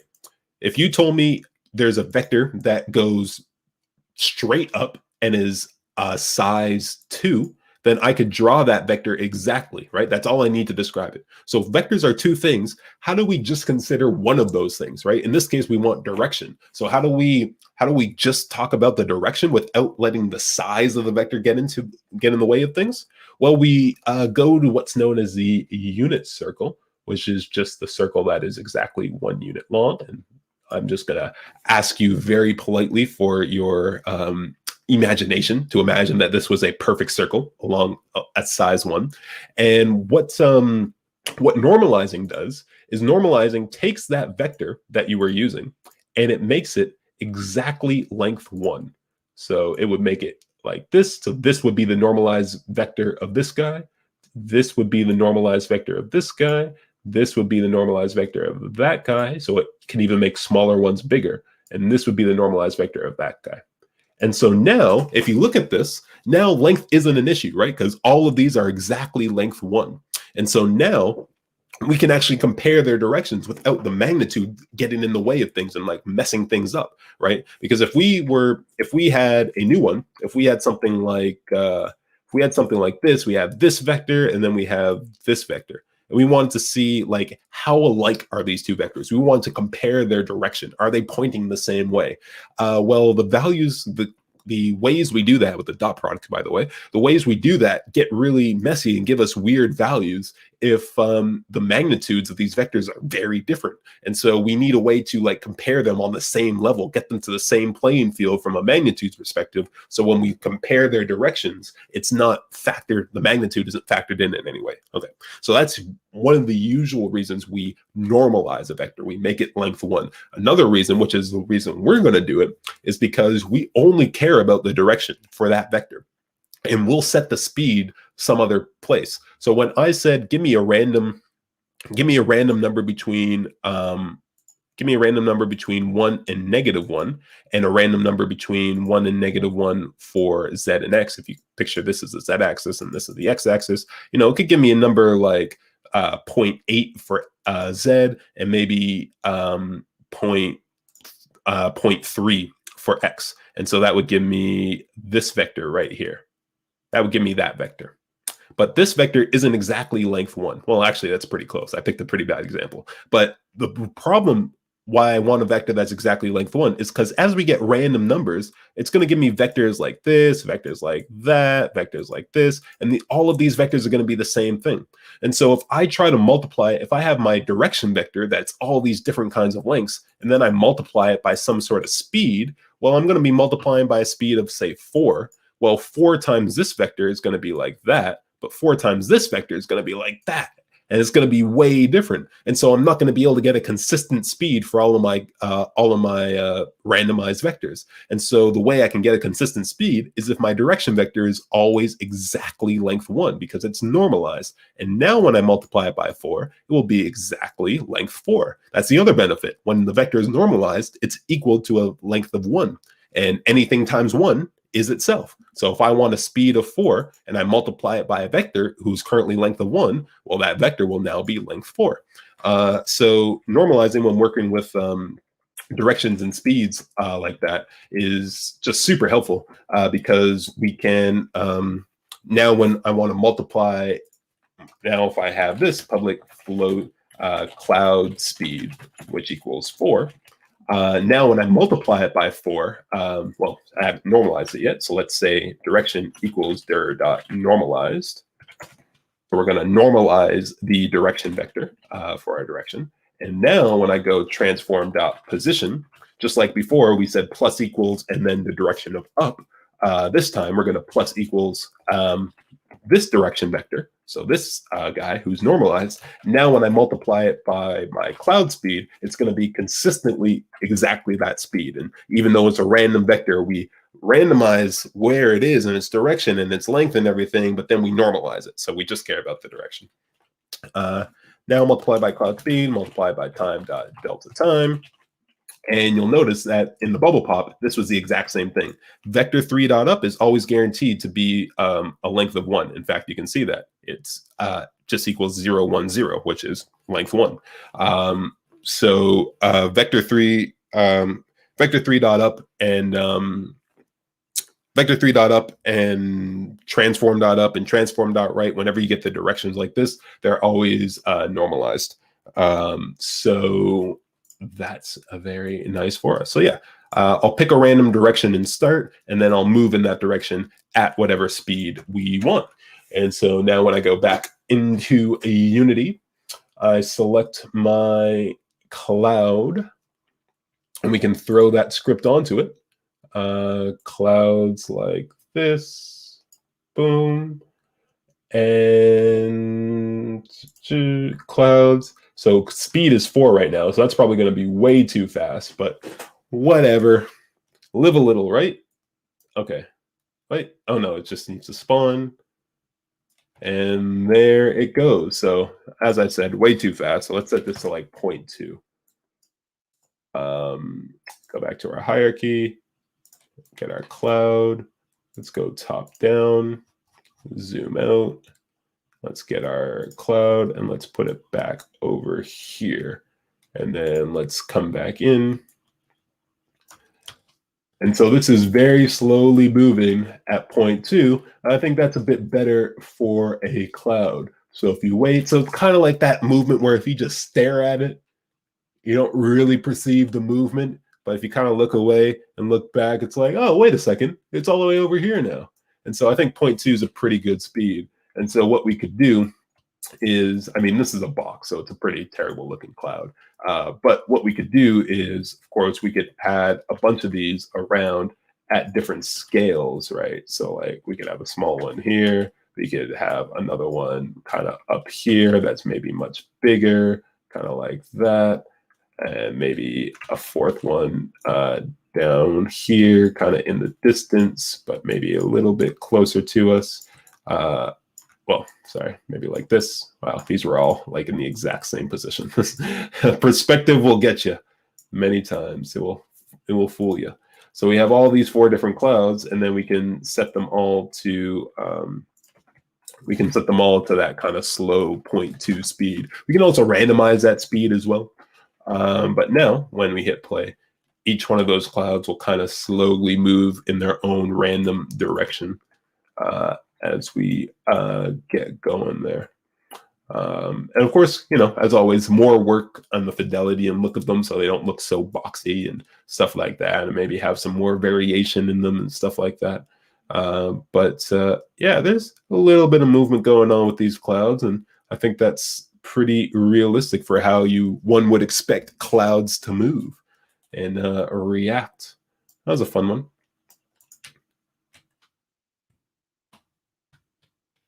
What is this? Okay, maybe that blue is a little too bright. Maybe we went a little crazy on the blue.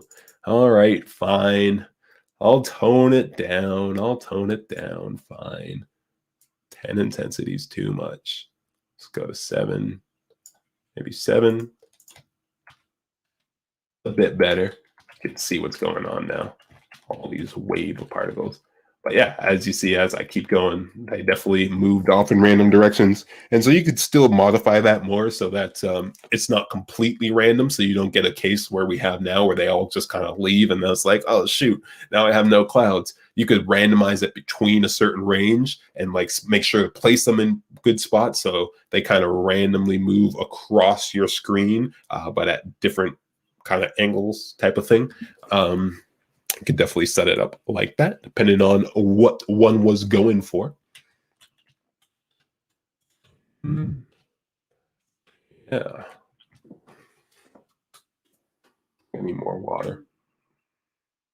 I woke up today and my throat was kind of sore. My nose is kind of blocked. And I was like, uh-oh, I might be sick. That sucks. And it's like I just started going out again, or not like going out, but like just taking walks around the city since it's getting a little bit warmer. And now it's got me thinking, oh no, did I catch something? Last question promise. Oh, I hope you take that promise back. I want you to ask as much questions as you can. But anyways, last question. Does Unity have a good system for waves, or should I animate them in Blender? Well, I mean, first of all, you should just, yes, animate them in Blender because you should have fun. You shouldn't stop yourself from having fun if you want to have fun.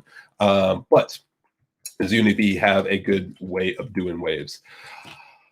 I mean, how dynamic do you need them to be? Like, how responsive do you need them to be? Do you just need it to look, like, do you just need waves to be happening in general? Do you need like an actual fluid sim, realistic reaction type of thing? Because that's two different things. If it's just about creating the look of waves and motion inside of Unity, then boy, do I have the thing for you. Just in the distance as part of the environment, right? So if I go to shadertoy.com, hopefully it'll be able to load, because sometimes when I try to show people this stuff, it wants to take forever to load. And if I turn off my dark reader, because that kind of breaks the site, except we go to browse, it's pretty much always the top one. Pretty much always the top one. It might not be nice to me today, I guess, in terms of loading. Yeah, like look how long it's taken to load. Crazy. But what I wanted to show you is there is some absolutely incredible water shaders on this site that just show the most incredible and awesome effects, depictions of water. Hold on, type it in. It's gonna work because it's gonna load. It's just so hard for this site to load whenever I'm streaming, so it's hard for me to show people. But if you go to this site and you type in water, you will see the most incredible water shaders. And the reason why I bring this up is not because you can necessarily use these directly inside of Unity without a lot of experience, but it just goes to show what you can do with a shader, which means in Unity, you can write whatever shader you want, right? You can use the shader graph now, which is actually a really cool way of doing it. But you can always write your own shader code, and that's all these are. So as I said, with more experience, you would actually be able to copy what they did and put it into yours. But essentially, you can create the look of waves, like a fantastic looking water shader, by just writing shader code or writing the right shader graph. And you can get all kinds of super awesome looking waves and whatnot. That was actually one of the first things I did on that game project I was working on for the last year in Unreal, is I did a bunch of water related things with waves crashing and stuff like that when a bridge was falling and things. But yeah, this isn't going to load. So what I will show you is Unity actually has a fantastic shader graph water tutorial. So if you just go to YouTube and you type Unity water shader graph, yeah, creating a water shader in Unity. So you can get, as you can see, I've watched it a couple times. You can get a really awesome water shader. I think it comes by default in one of their sample packages. You could probably download. I bet you they have the GitHub right here. No, they don't, which means it's probably in one of the samples. But yeah, this water shader that they create is awesome. And you can see it has nice waves and ripples and translucency and whatnot. And yeah, it's all on the shader graph. So I would totally just go about it inside of Unity and just spend a little bit of time on that shader. And you can get super awesome looking water for sure. Yeah. Saw Dayon posted the ShaderToy site. ShaderToy is freaking awesome when it loads. If you're not streaming, if you happen, like if by any rare occurrence it happens to be that you're not streaming, go ahead and check out ShaderToy. Yeah, look at this. This is the one that's just always up there. Like, it just looks fantastic. Some of these shaders. Usually when you hover over them, they'll animate and they'll move. But this is all just math, just shader code. There isn't a single model in here. There isn't a single like lighting engine. There isn't like a whole texture pipeline. Everything was just created by just typing in math and figuring it out. Sine waves and cosine waves, and it's just incredible. Mind blowing. I love showing this site. and these water effects. So most of these work in VR too. When you click on, right, the awesome thing about shader toys, you can click on it and you can just go see all the code, which is like incredible for learning. If you want to see what it is, literally, the code is right here, and it's a full editor. So you can not only see the code, but you can modify the code, and you can see, like, okay, what does this thing do? Like, I don't understand why this has to be 1,000. What would happen if I changed it to 1? Would that break it? What would it do? And you can like actually play with it and see what it has. Okay, well, apparently that's like how wavy things are. When I changed it to 1 and recompiled, we lost all of our cool looking waves. All right, 1,000 it is. So let's put it to 10 and recompile. Okay. Oh no, that's like a view distance thing. That like cuts it off. Ooh, super weird. Okay, put it to 100. But yeah, it's just, what an awesome resource. Every one of the shaders you can do this, and most of them, oh, they got rid of it. They used to have a big VR button. Maybe if you launch it in Firefox, because Firefox is a browser that supports web VR, they pretty much all of the shaders have a big VR button. You can actually watch these in VR, which is super awesome. I have to leave. Will this be available to watch recorded? 100%. 100%. All of this is recorded. I mean, it's on YouTube, so it will be accessible to all y'all and above for your viewing pleasure at any time you'd like. But yeah, Shader Toy is fantastic. Great community here of people who write shaders for people to play with and take a look at. Just incredible. So yeah, totally, I would recommend, if it's just, yeah, like your classic water, go ahead and look up some cool shaders and go ahead and implement those inside of Unity. Now, if you're looking for fluid simulation, that's where things get a little bit trickier. That's where Tyrell loses weeks of sleep, because he's studying physics research papers from the people who invented the theories, and he's watching university lectures, and he's diving into most advanced compute shaders to create, smooth particle hydrodynamics, and it's literal rocket science. And we just go crazy down a rabbit hole of looking into fluid simulation in Unity. And then we finally wake up from that week-long dream, and we come back to reality, and we say, maybe we don't make it so dynamic just yet. Maybe we save that for when we have a little bit more time. Awesome, but can Unity's water be interactive? Exactly. It can be if you're prepared to. Okay. Well, you asked. Hold on. Let me. Unity. What was it? Unity fluid simulation. Yeah. This is the video that basically cost me a week of my life. Real-time fluids in Unity. Just remarkable. It's pretty deep world. A lot of PhD papers. A lot of M. Macklin. This one, smooth position-based fluids, and it really it really stretches the 3 years of my math degree to its maximum, to its absolute maximum. But if you're not interested in doing the latest and greatest in fluid simulation, then there is things like this guy, Obi Fluids, which you can download on the Unity Asset Store for small simulations. If you're not talking about simulating like an entire body of water and stuff, this is a great package that I've heard many times, or I've gotten many recommendations for.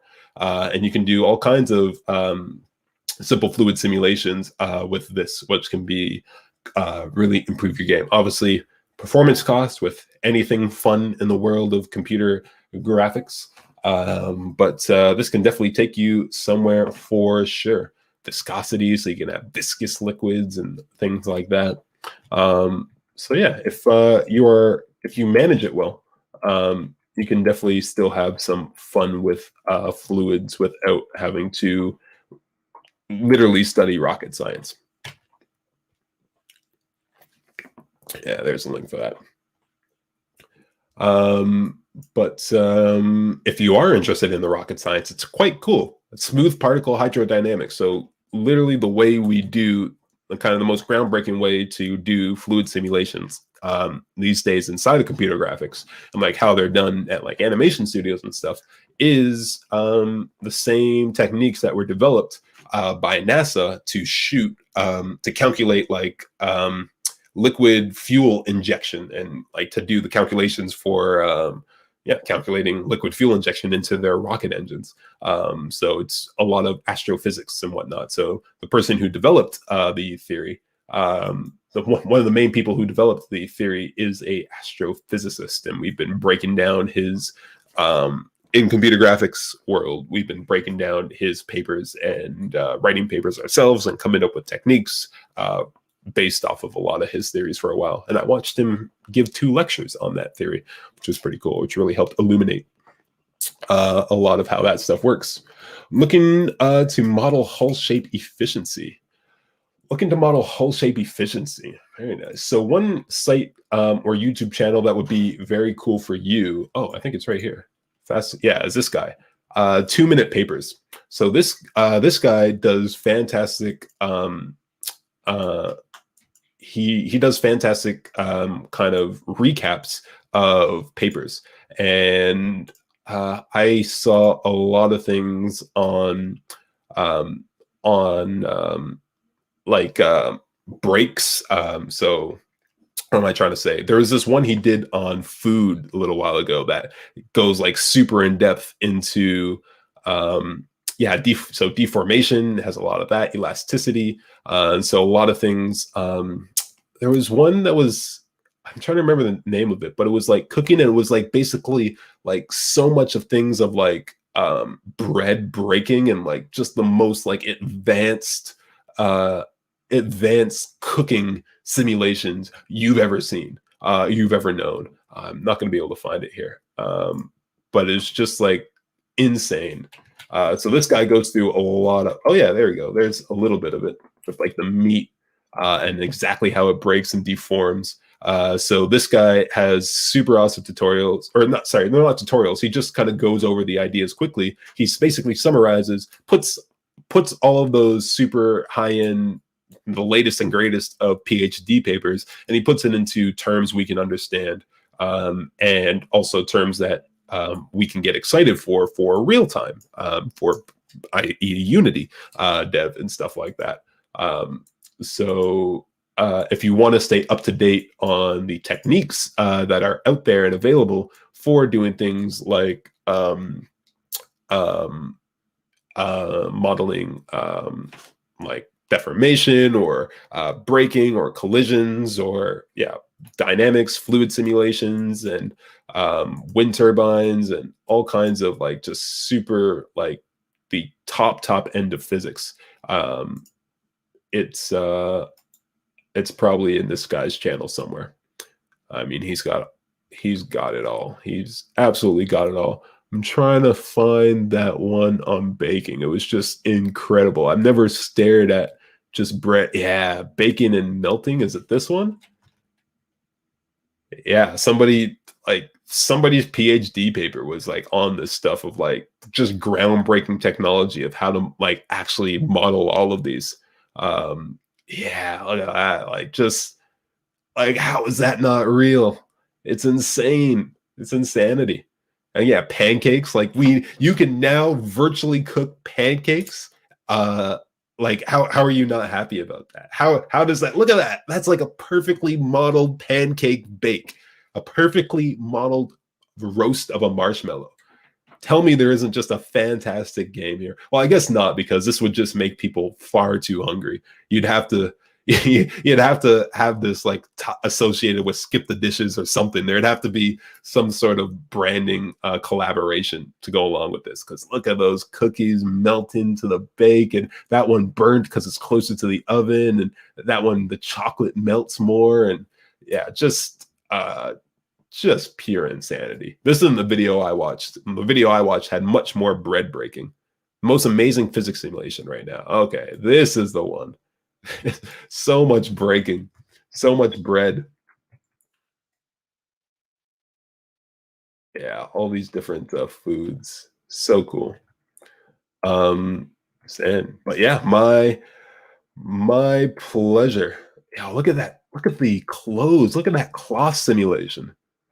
Oh, oh, we are getting into some the sick dance moves with the cloth simulation. Very nice. Very nice.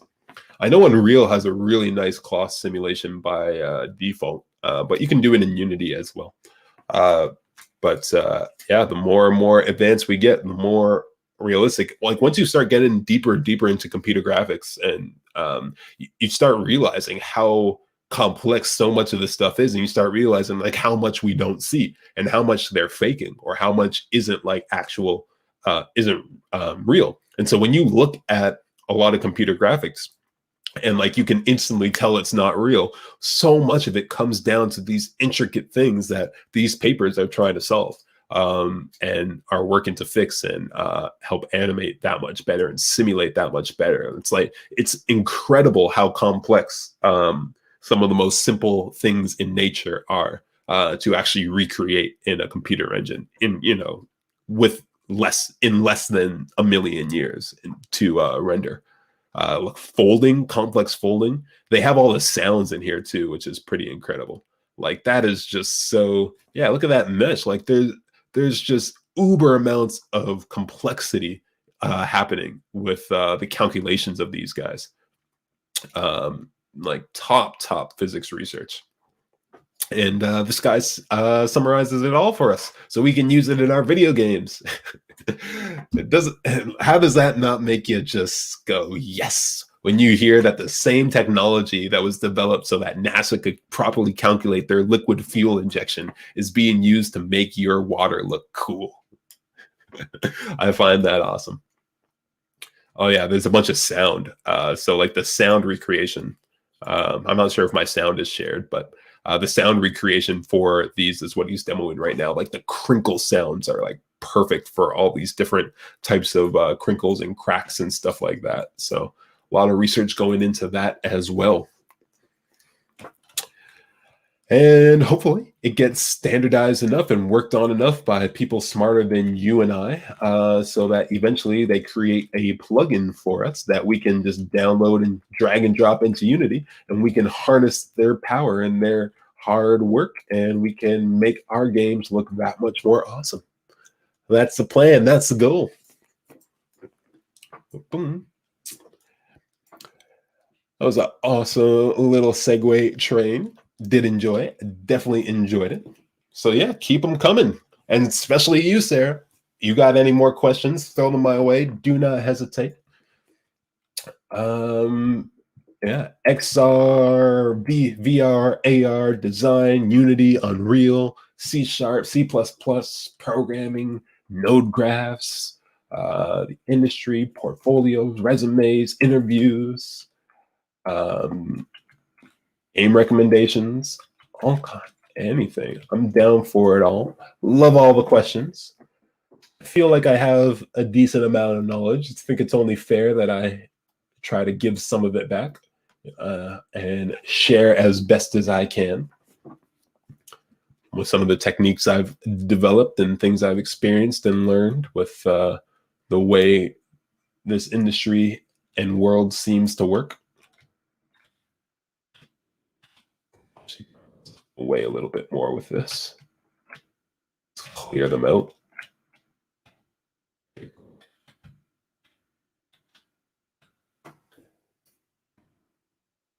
Boom. Let's see. What else can we do with this scene? Oh, let me also pull up Slack, so I got that up in case. There we go. What else can we do with this scene? Any other suggestions? We had some fun suggestions earlier with the clouds that we created that are off in the distance now. Our clouds have left us. I guess they didn't want to be here anymore. With the clouds and the lightning effects that we were creating and making that a lot better. Yeah, adding the bubble pop is pretty cool. Are you working much on AR development these days? Anything you're looking forward to? So I would definitely say my expertise lies more in VR than it does AR. I don't have a specific AR project on the go right now. I know I used to one of the big AR projects that I was really focused on working on before was going to be with the HoloLens, and basically taking the application that we do at Elucity and creating kind of a partner application in AR, so that when you are, so for Elucity, again, what we do is we create virtual reality sales tools for the real estate market. So for pre-sales condos, so condos that aren't built yet, we come in and we build all 400 apartments fully traversable in VR for that condo. So you can walk in 6 degrees of freedom. It's all dynamic. And so one of the AR projects we were going to do for that was, so the way it works is you have a touch screen that we ship with, and you're in VR, and the sales associate right now can drive the experience in VR, and they can walk you through the apartment, send you on tours, take you around, highlight things, and basically guide you. So that's what we have right now. What we wanted was a companion app, so that before you go into the VR experience, you could look at the model in VR with the HoloLens, and you could Tony Stark style, like Iron Man style, pull up holograms and information and kind of set your tour up.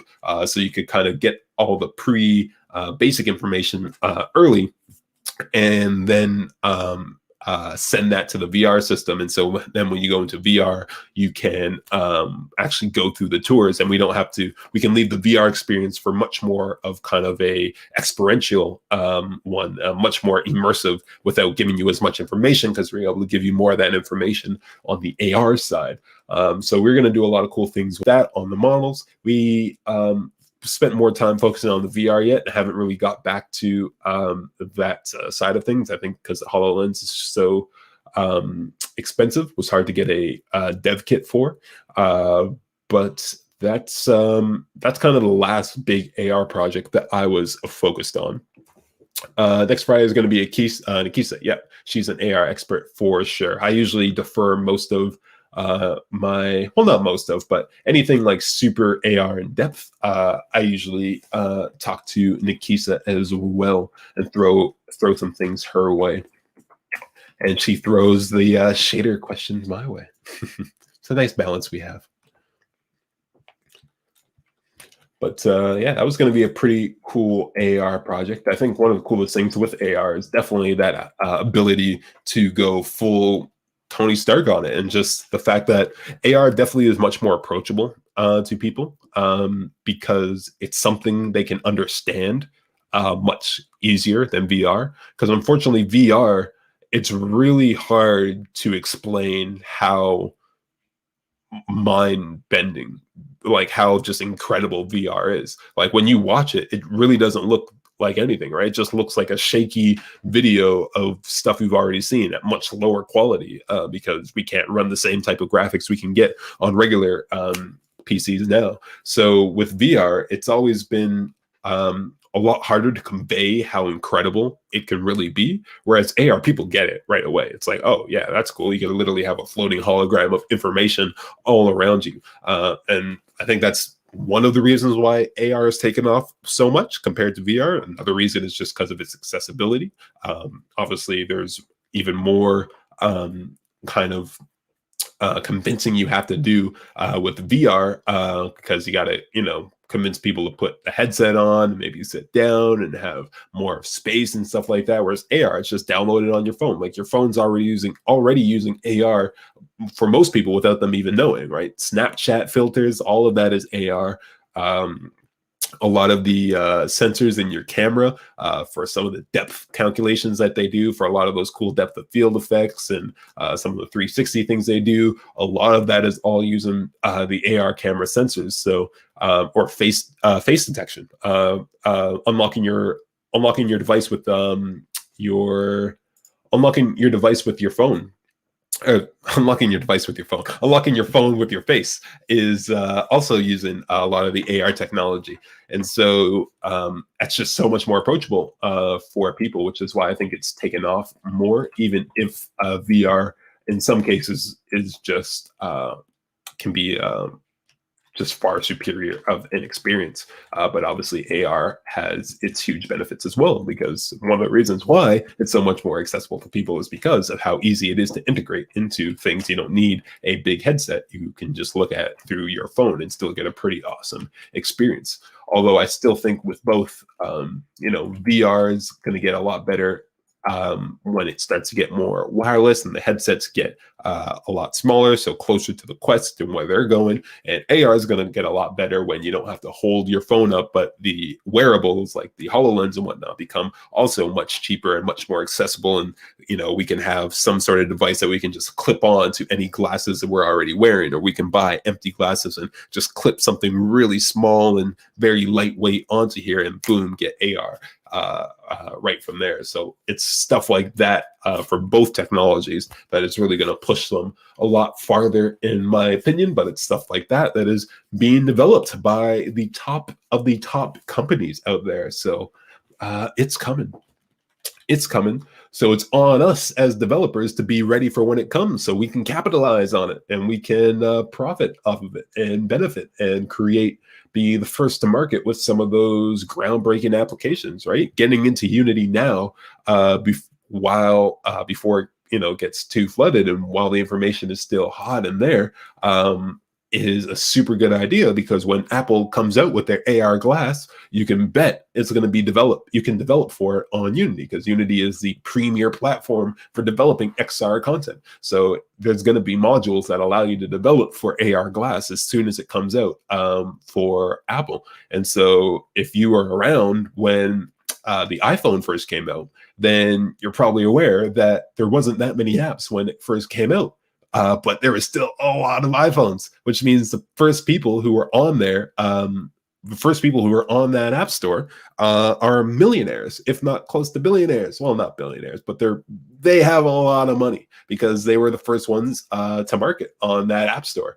And they capitalized. They saw, luckily, they saw how big it could potentially be. And so they dedicated the time to develop for it early when it was still maybe a little bit hard. Maybe the APIs weren't as fleshed out. Maybe there weren't as much tutorials on it, but they stuck through and they profited off of it. And then you wait too long and things get flooded. And now, the App Store is just a sea of applications and developers just putting any and everything out there. And it's way harder to get noticed, right? The prices have been driven all the way down to zero, and there's all kinds of weird techniques you need to do, and it's really hard to get any sort of notice without an actual company behind you to push tens of thousands of dollars into marketing. So the goal is, when that next big technology comes out, like VR and Quest development is one of them, getting on that Quest store while it's still hot. It's going to be the same thing for AR as well. So getting into Unity development while you can is definitely the way to go. Jacob, I want to touch back on my earlier question. Recently, I uninstalled and reinstalled Visual Studio, and there are certain commands that won't code right because their color won't change. So one thing that can happen when your IntelliSense is broken, one thing that you can do to fix it that I know works pretty well sometimes, is to go to Edit and then go to Project Settings. Sorry, don't do that. Well, actually, go to Edit, Project Settings, close that, then go to Edit and go to Preferences, and under External Tools, go ahead and select regenerate project files. So sometimes your Visual Studio can get disconnected from Unity for whatever reason, or maybe it wasn't really connected properly to begin with. So regenerating the project files can be a way to solve that. Also, make sure that when you're opening the scripts, you're opening them from Unity by double-clicking on the script inside of Unity and not opening it from your file browser. And oftentimes that fixes close Visual Studio first. So close the application and then regenerate the project files and then double click it inside of Unity. And oftentimes that can get your IntelliSense the kick in the butt that it needs to start working again. I know some of my students had that problem when we started in the new cohort to be a couple of weeks ago, and that fixed it for them. And that fixes it for me every now and then. Also taking a look, that's where as well, for any of you who are interested, that's where you can actually change what editor you're using. So you could change it to, Visual Studio 2019 or Sublime Text or Visual Studio Code and stuff like that. Although I still highly recommend, even though like I use Sublime for Python and I use Visual Studio Code for web development, they're great.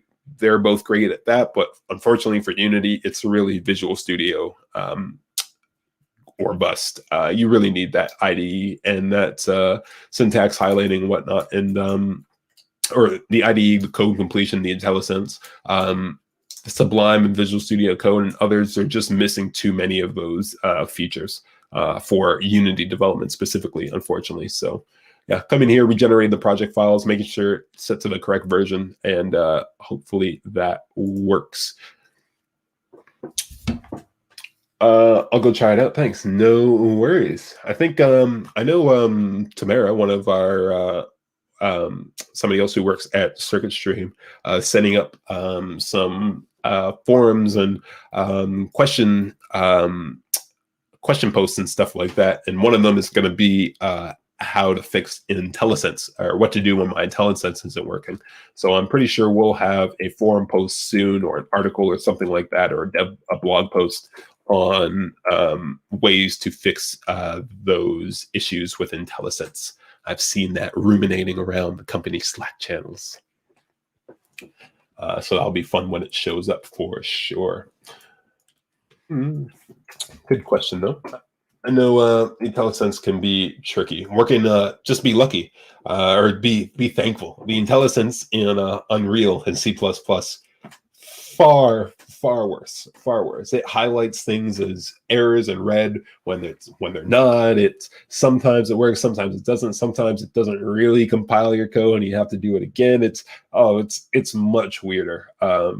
And yeah, sometimes it just won't highlight it properly at all, and other times it just can't find things, and it's much slower sometimes. So even though the IntelliSense can be a little bit annoying in Unity, to say the least, just know it is far superior, or it could be a lot worse, I guess, is what I'm saying. It could definitely be a lot worse, and is a lot worse inside Unreal and C++. I should know. I was in it 2 hours ago. Working on that stealth hard game I was talking about earlier. Boom. It's gonna be a fun one. But for now, we're back in Unity. So what else can we do with this? Let's see. Rain would be pretty simple. I mean, right now we have snow, but rain would pretty much be the exact same thing as snow, but it would be a little bit more focused on. So right now these are circles, so of course we would change them to the elongated,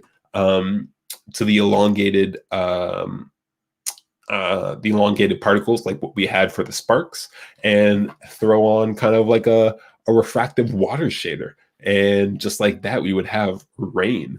So you could create like an entire storm system, which would be pretty cool with the particle system that we have here. Super awesome how dynamic and how easy they are to just start changing and working with, and scripting to basically match whatever needs you have. I just noticed the frame rate isn't actually super high in recording, so maybe it's not as pleasant to be looking at that. Maybe it's not as pleasant to be looking at such a low frame rate thing this entire time. Maybe we'll go back to was the water any better? I can't remember. There. Oh, I went back. Why did I go back? No, we should go back to the water. The water is the place to be. Yeah. So far, the questions have been fantastic. Really enjoyed them. Good questions, too. Remember, oftentimes, whenever you ask a question, there's like a 70% chance that other people, there's like a 70% chance that like the vast majority of the people in the session also have that exact same question. So being the brave one with your questions is always always appreciated, but not just me, but by others around as well. Yeah, that's so cool. We even have camera control in here. That's so awesome. But yeah, look at that water. That is fantastic. They even got the reflection of the cube inside the water too. Oh, that is just incredible. There are some insane people out there. Main goal was to model a believable cloud shape and integrate the floating Enscape cube into the scene with accurate reflection and water interaction. There are some compilation issues with Chrome on some machines. Firefox seems to work better. The temporal anti-aliasing only works well with high FPS. Fair enough. Right, because if I move it around a lot, it kind of can ghost a little bit. True. Okay. Yeah. Any other questions? I mean, we're probably just hanging out as long as people are still interested in hanging out as well. So definitely let me know if you have any other questions. Otherwise, we might have to call it soon, unless you guys have any suggestions too for maybe what you'd like to see. Another quick thing I could try to develop to give you an idea of how some of these things are thrown together in Unity, and just the thought process behind what goes into making these things work as kind of effortlessly as I seem to make it. I'm also wondering, going back to that shader, I wonder if we can actually make that bubble shader we were talking about. Add some of those effects to it. Blank shader graph, sub shader graph. Wait, I just want a lit shader graph. There we go.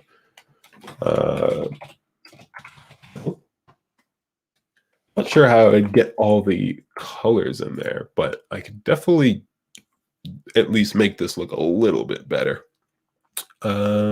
Create a material from it, like so. And the main thing I wanted to do is I want to play with kind of the modulation in it a little bit. Shader graph, we'll call that map, I guess. On there. Oops. Open up that shader graph. Bubble. Put it here. Put it there, pal. Yeah, okay, there we go. We got ourselves a nice bubble now. So let's increase the metallic to 1, a little bit more smoothness like that. And of course, we need to make this guy transparent again, like so. Tone down the alpha like that, and then save it. Oops, not save as, save asset. There we go. There's, oops. Oh no, where'd I go? There we go. Wait, no, not that one. This one. There we go. So there's our bubble again. So first thing I wanted to do is I wanted to add that Fresnel effect, right? So Fresnel. That's the effect that we're talking about. This is the one that I went through in my shader graph workshop. So for those of you who are interested in how the shader works, I did a workshop on the shader graph, and we talked about actually building our own Fresnel effect and how that works, and the lerp, and just a lot of things inside the shader graph and just how it works. That's why I'm not going over it as much right now. But if you're interested, you'll also be able to find a link to that workshop most likely as well. So we say, oh, I keep hitting save as. I just want save asset. Just to give ourselves a little bit more color there. Yeah, there it is.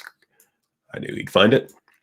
So yeah, that was a workshop we did that was pretty well received as well, on creating cool effects with the shader graph and just getting used to what are shaders and how do you actually go about using math and representing numbers into turning them into colors and all these super crazy things that these shader artists seem to be doing all the time.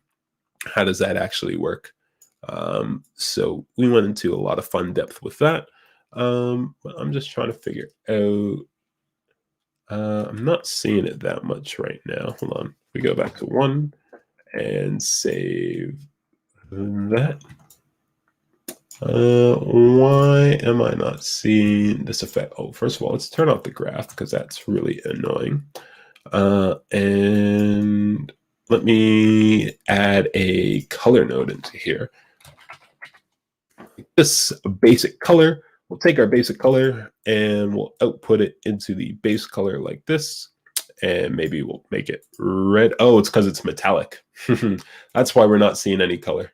So it's like still showing up as black, but you could just barely see it right there. And so the reason why it's showing up so dark is because I made it full metallic. So metallic object doesn't have that much base color, but it has a lot of shininess. So what's going to happen when you turn the metallic up on a lit material is it's going to rely on some of the baked lighting in the scene and a reflection probe. So if I add a reflection probe to the scene, so I go to light and reflection probe and just add it right there like that, that's fine. And sure, 128 so we can bake it quickly. And I just bake that real quick. You can see already my material is showing up much more, showing up as red, much more there. And you can see the lights coming in. Things are starting to look a lot brighter, a lot nicer. Still baking down there. So once this finishes the bake like this, we'll get much nicer looking light. There we go. Look at that. Now that, my friends, is a metallic red. That's what we were looking for. Okay, so we can turn off that guy.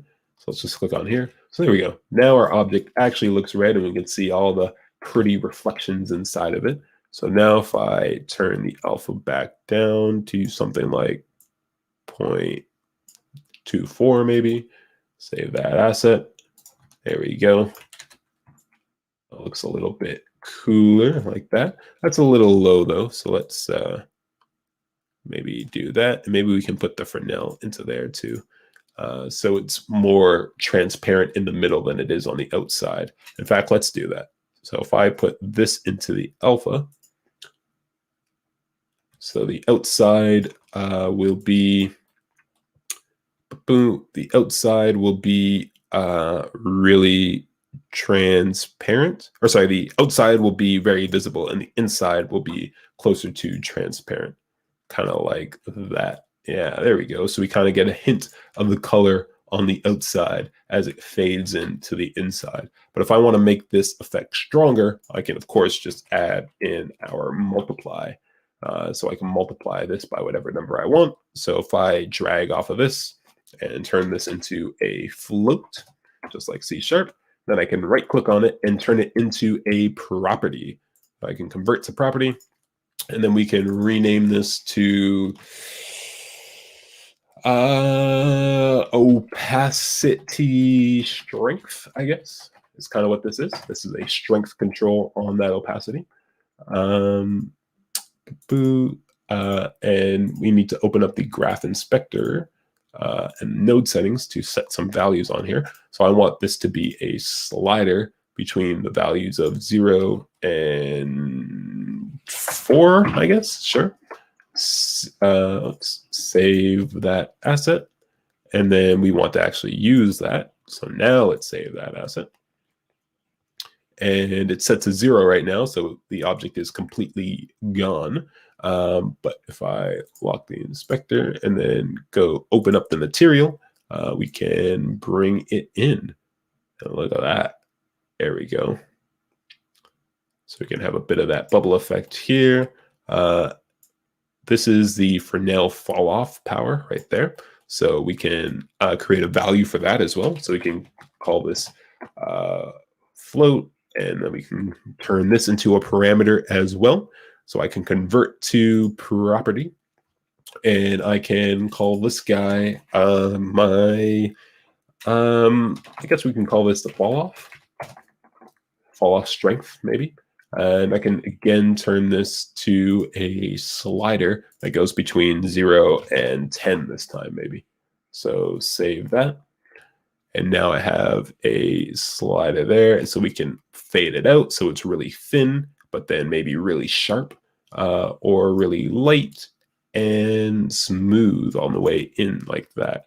Now we can kind of dial it into whatever effect we want there. So maybe something like that looks kind of cool. So that definitely looks like a red bubble. The only problem is it looks perfect, right? It looks a little bit too perfect. It's just perfectly spherical and shiny, and there's just no aberration inside of here. The other thing that would be cool is refraction, but I don't know if Unity has refraction by default. Surface mode, blend mode, no. Because I know in Unreal, it's just it's right on the output node. You can just drag right into refraction. They don't seem to have a node for that, so they might not have developed it yet. That's all right. We'd have to build it ourselves, but I don't have the math off the top of my head for how refraction is calculated. But that's all right. That's just something that could make it look really wavy inside there. But you know what? We are, could I pull that up? I might be able to show you what we could do inside of, Unreal with some of the shaders in there. That could be cool. Do we have to stay inside of Unity? Not sure. I don't think so, because we can go to other things as well. Like I can pull up Blender and stuff.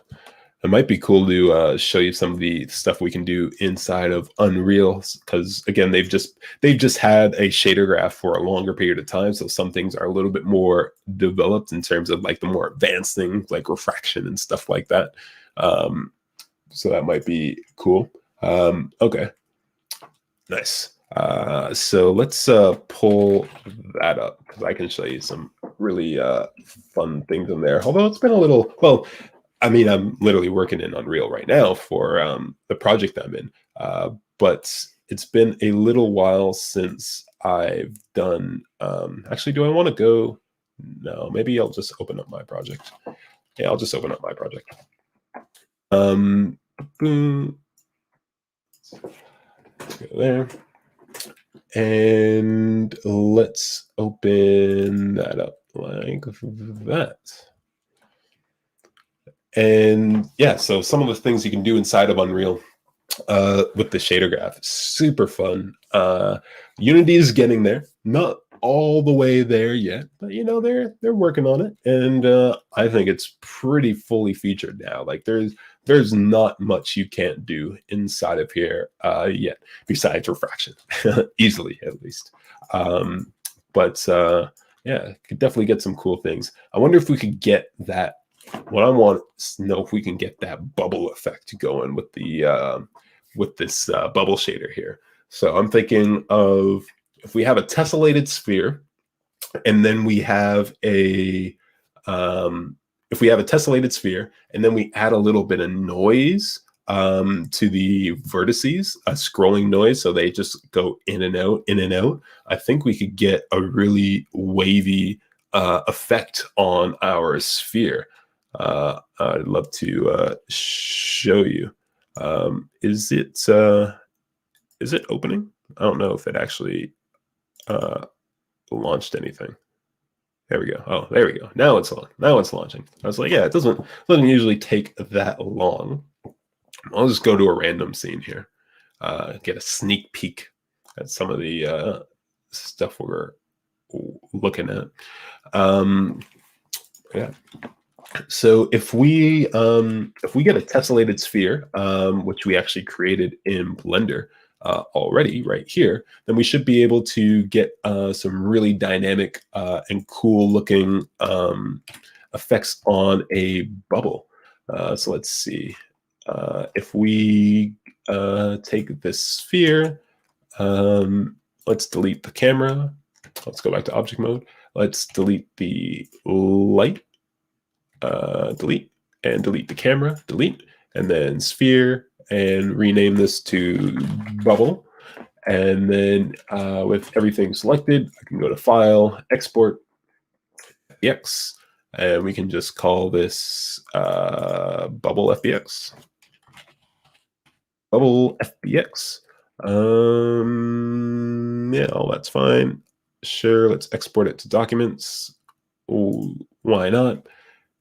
And Unreal is still opening. That's fine. So what I'm thinking of is if we take that bubble, we should be able to modulate its vertices. So here is that FBX. Drag and drop into there like that. So here we go. Here's our bubble. It's pretty big. So let me take this over here. And let's just go to a random scene, a new empty scene. Level. Do we have an empty? Yeah, I mean, I can just go into here. Yeah, random lit level. Actually, let's go into here. So it's actually lit up. Here we go. And let's see if, so in Unreal, and let's see if we can create some random things here. So for example, if I drag in a sphere, okay, we got ourselves a sphere just like before. Now we want to create a material for it. So I can right click, create material. We'll call this mm_bubble, mm for master material. Usually the standard in Unreal is you create your master material, which has your node graph inside here like this, and has your node graph inside here like this, and then you create a material instance where you can set up all your little, where you can set up all of the different values that you want. So you could see they have a translucent blend mode, and by default they have this little refraction option right here, which is exactly what I was looking for. So if we type in the same thing, we type in Fresnel to get Fresnel node, and then pass that into a multiply, and pass that into our opacity. Boom, like that. There we go. We got the same thing we had before, where we have that control, and we can make this opacity stronger or less. So I'm going to make this a parameter. So I think if I just hold 1 and left click, we got ourselves a parameter we can plug in here. And so we can call it the same name. So I can right click, convert this to a parameter. We'll call this, what do we call it? We called it opacity strength before, like that. Default value can be 1, sure.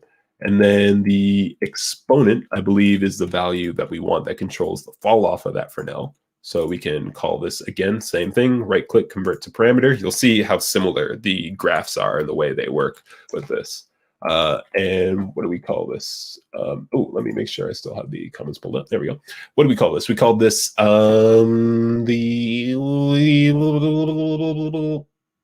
fall off. That's what we called it. Fall off. So call it fall off again. Nope, not param, not param. Fall off.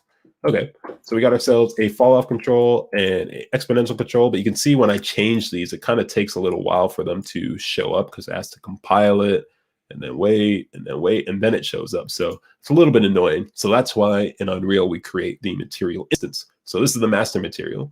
So if I save this, I can go back and I can right click on it and create a material instance from it. Instead of calling it underscore that, I'll call it MI bubble. And now I can just drag and drop MI bubble onto here. This go. And I've got wireframe rendering on. I want to turn that off. Alt F, Alt 3, Alt 4. Where is that wireframe rendering coming from? It's actually a little annoying. Visualizers, game settings. I want, if enable, no, I want the game view, G. Yeah, there we go. So we got ourselves this thing here. So if I open up the material instance and make you can see I can just turn on these parameters, and now things become a lot more dynamic, and I can just kind of drag them in and out. And we have the same control we had before. And so now maybe we want to set up the color just like we had before. So before, if I just hold 3, left click, we get a color, can drag and drop that in, right click, convert it to a parameter, call it color, and maybe default it to red like that. That wasn't red, that's still black. Red, there we go, like that. And apply and save. You can see Unreal's a little bit slower in going through things, but price you pay for a bit more power. And there we go. I think, so metallic is grayed out, but I feel like I can still set it. Let's see. If I set this to 1, does that still work? I thought that used to be a trick.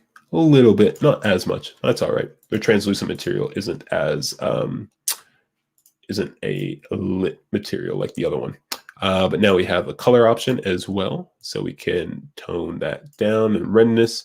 Okay, and so we can get kind of a similar look going to what we had before.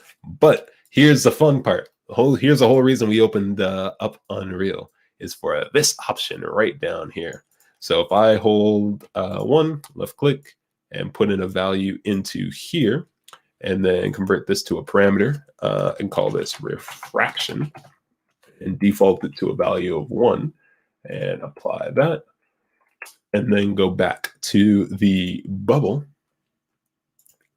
and turn that on. So refraction of 1, we don't see anything, but just with a little bit of values there, you could see things are starting to look a little bit weird now, just a little bit weird. And so what we can do is we can modulate it. So you can see already things look a little bit more kind of inside there. And so maybe instead of just setting this to a static value, we set this to a value that's kind of maybe moving a little bit or waving, right? And so how do we do that? Well, this is where the fun of the shader graph comes in. So now we can right click on here and maybe do something like noise. Do I want a simple text noise? Well, usually you would sample a noise texture. Hold on.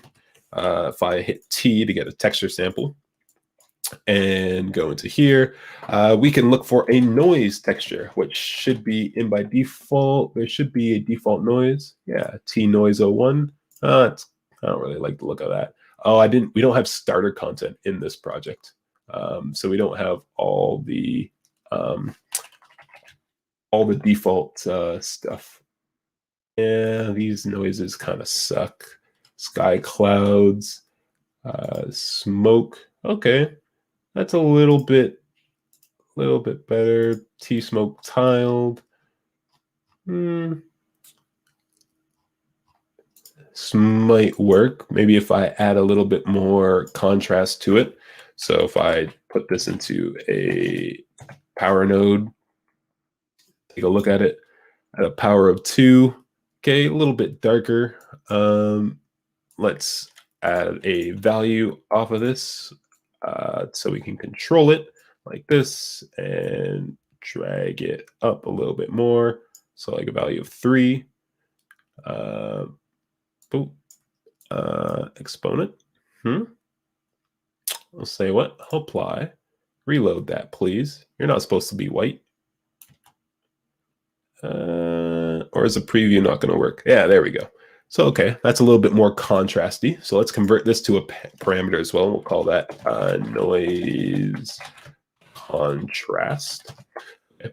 And so now we have this texture. Oh, but this isn't, you know what? We are going to need a generated noise texture instead, because what I want to do is I want to scroll these guys. So I want this to move, but this might not be a tiled texture. Let's see, it could be. So if I type in a panner node into the UVs and then add time into here like this, turn on live nodes, and live update, and speed, set that to 1. Once it loads, give it a second, and there you go, it's scrolling. And actually, that's not too bad. so this might not be too bad. So if we have a speed there of 1 and maybe a speed here of like 0.4, it's just kind of scrolling in a random direction. Nice. And so again, this is a shader. So what are these values? These values inside the noise texture are just values of 1 and 0. 1 where it's white and 0 where it's black. And so we just have different values of 1, 0, 1, 0, 1, 0. And what we can do is we can use a lerp node. So if I hold L, lerp, what we can do is we can put this into our lerp node.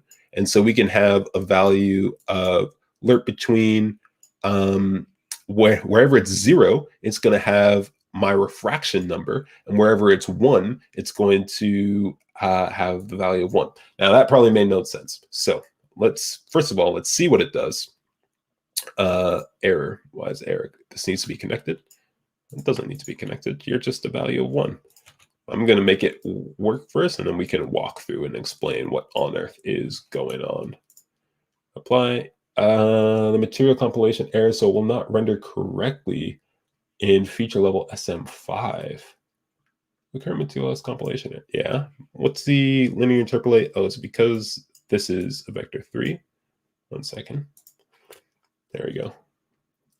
So this is just a float information now. Now it's really just 1 or 0 information. There we go. So let's see if this does anything in our material instance. Boom. Refraction is pretty high. Oh, and we need to turn on real time. Like that. Ooh. Look at that. It's kind of wiggling now. So what is going on there? How did I get it to wiggle? How did I get the refraction wiggling? Well, it all comes down to that. It all comes down to that lerp node. So let's see. Let's add some reroute nodes here to clean up this spaghetti. The spaghetti that I'm creating right now. To ignore the fact that this is red, that just is there to confuse beginners. It's not actually red, it's just because it's coming from, it's just because it's a single channel of information. So if you're reading a single channel, it's reading that as red, or it's outputting it as red, but it's not really red. It's still just 1 or 0. It's a single value. Okay. Boom. Let's make this a little bit cleaner. Very nice. Okay, so what is going on here? So first of all, we have this lerp node. What does the lerp node do? Well, it's actually quite simple to show what the lerp node does. So let's do it with color. So if I have a lerp node right here, and we lerp between color A and color B, if I change this to another color. So let's convert this to a parameter and call this color B and lerp here, and then create another parameter and call this color lerp. Call this color lerp, like so. Throw that into the alpha. And then, so what is this? What's going on? Well, we're going to be able to lerp between these two colors. What does lerp mean? Lerp is linear interpolation. And so what a linear interpolation is we have two values. We have an A value and a B value. So let's make the B value something a little bit more interesting, like a blue. And what we're going to do with our color lerp is if a lerp will say, if it's a value of 0, I'm going to output, if it's a value of 0, I'm going to output the first color. But if it's a value of 1, I'm going to output the second color. And if it's a value of 0.5, I'm going to output anything in between. And so you could see what that's doing. I mean, it's a little hard to see because the fall off is so strong. So let's put it to here. There we go. That's easier. And then let me also, on this color value, give it a minimum of 0, maximum of 1, like this. As I'm sliding, it's a little bit nicer. And so now this color lerp goes between 0 and 1. And so you can see when it's 0, it's full red. When it's 1, it's full blue. And when it's anything in between, it kind of interpolates between those two starting and ending values. Okay, So that's what the lerp does. It outputs a color that's this amount of the percent in between your two A and B values. And so what did I put into here? Well, here I said, this value, I want to be the amount of refraction I want, right? I want that to be like 0.6. And this value was 1. Well, we've already seen that when refraction is set to 1, there's no change, right? It just looks normal. But if refraction is 0.6, things look really warped. And so what we're doing is we're using this noise texture to drive the value of the lerp. So wherever this is a value of, wherever you get a cloud of white, you get a value of 1. Wherever the cloud is 0 or black, you get a value of 0. And so we just have different values scrolling across this bubble right now, 1s and 0s, 1s and 0s, 1s and 0s. And that's going to be lerping in between these two different refraction values, between 0.6 and 1, 0.6 and 1, 0.6 and 1, or refraction, no refraction, refraction, no refraction. And that's just enough of a kind of a breakup and kind of a wibbly wobbly mess that it gives us this really cool refraction effect inside the bubble.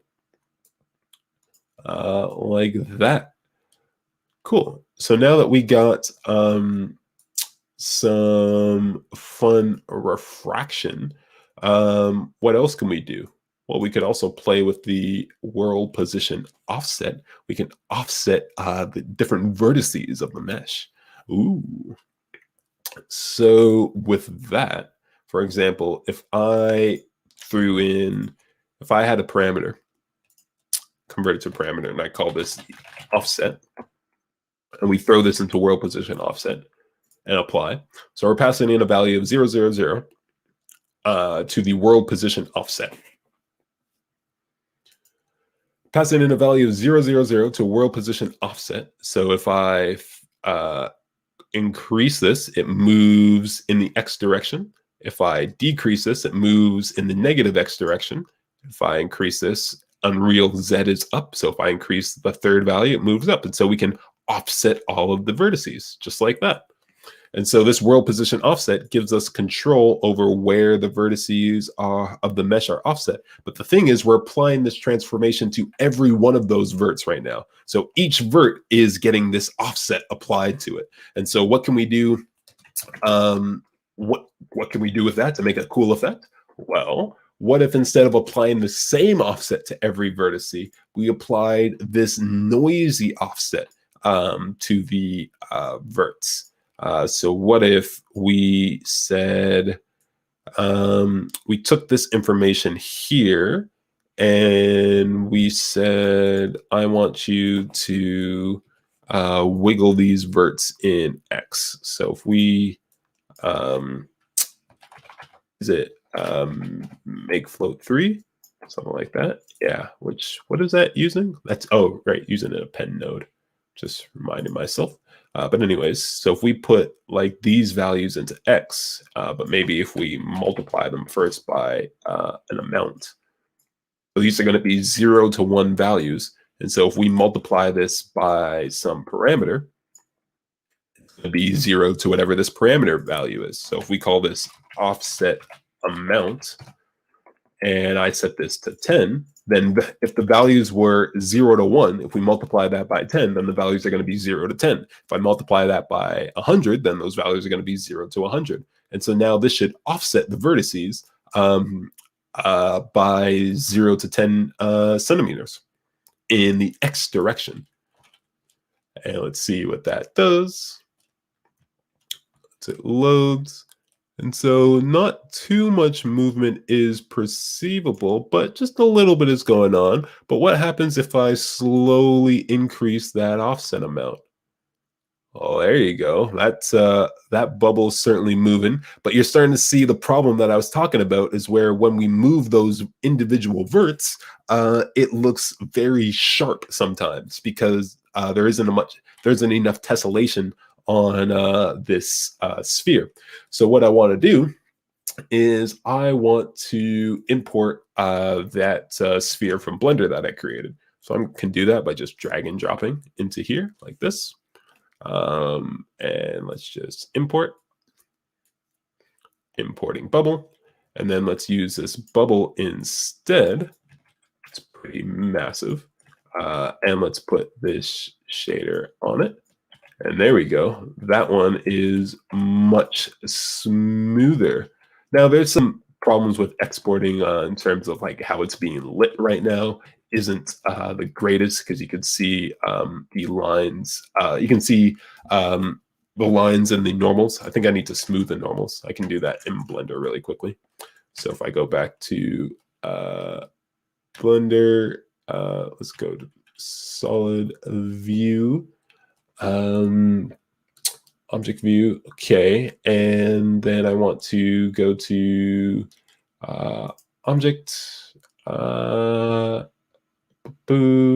We want shade smooth.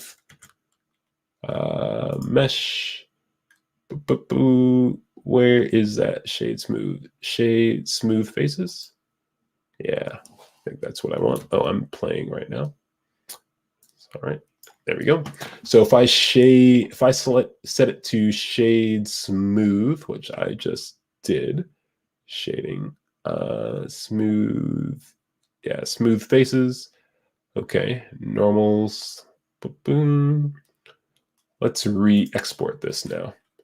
So if I select it, file, export, FBX, like so, we can override the bubble, that's fine. Go back to Unreal and delete the bubble. Force delete. Unreal doesn't really like deleting. Can take a little while sometimes. Okay, and then we can bring it back in with bubble like so, and import. Should probably check some of those import settings, but it's all right. Drag that in. Yeah, it's a little smoother on there with the lighting across its body. There we go. Yeah, that's much smoother now. You don't see those harsh lines anymore. Very nice. And look at it wiggle. Look at it wiggle indeed. Inside the material instance preview, we can also change it to use the mesh we want. So I can, let me select this mesh like that, and then go back here and click this button. And now it's going to use that mesh instead. Very nice. So that's a little bit much. We probably don't want that much offset, just a little bit. And we also want it in both X and Z. So we can have this in X, and we can have this in Z as well, or maybe Y. I mean, we can do it in all three. But it's probably best to do a different one for each of the three at a slightly different speed, so it's not all going the same direction. But yeah, this kind of an idea I was going for. Just getting a little bit of wiggle, getting some moving refraction going on as well. And I mean, let's get a color that makes a little bit more sense. Something like a light blue. Yeah, kind of like that, closer to white though, but you know, it's got a little hint of that color in it. And then maybe this one is fully black, so there's no color at all. Then we can just kind of lerp it down to something like that. So it's got just the ever slight tint of a color there. And we're wiggling the verts and we're wiggling the refraction, and yeah, we got ourselves kind of a cool looking bubble there. Of course, it's going to break at the top because the model needs to be constructed a little bit better for the amount of tessellation and movement we're doing to it. But yeah, we got ourselves a wiggly, little bubble and refraction and whatnot, which I think is pretty fun indeed. Yeah, so that's kind of the main thing I wanted to do. Could do a dissolve shader really quickly, just to show what that would actually entail. So if I create another texture and go with a noise, This time, is there any decent noise? Blue noise, what's that? It's weird. Low res blur noise. Okay, that one's not too bad. Although I do want something again with high contrast. So if we duplicate that, so we give it some more contrast and see what that looks like once it compiles. Okay, so we got some decent contrast there. And then really, to scale this out, we can just increase the contrast to a crazy number until it just completely disappears, right? Like if I just put this into the base color really quickly and got rid of the opacity for a second and just saw what this will look like on a plane like this, and then increase the contrast.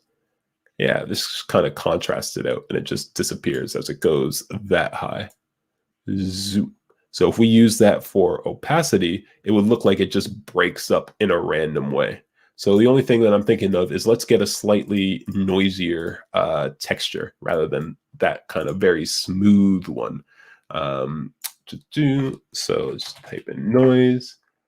Actually, we can just make this a parameter. Texture object parameter like this. We'll call this noise texture like that, and then apply.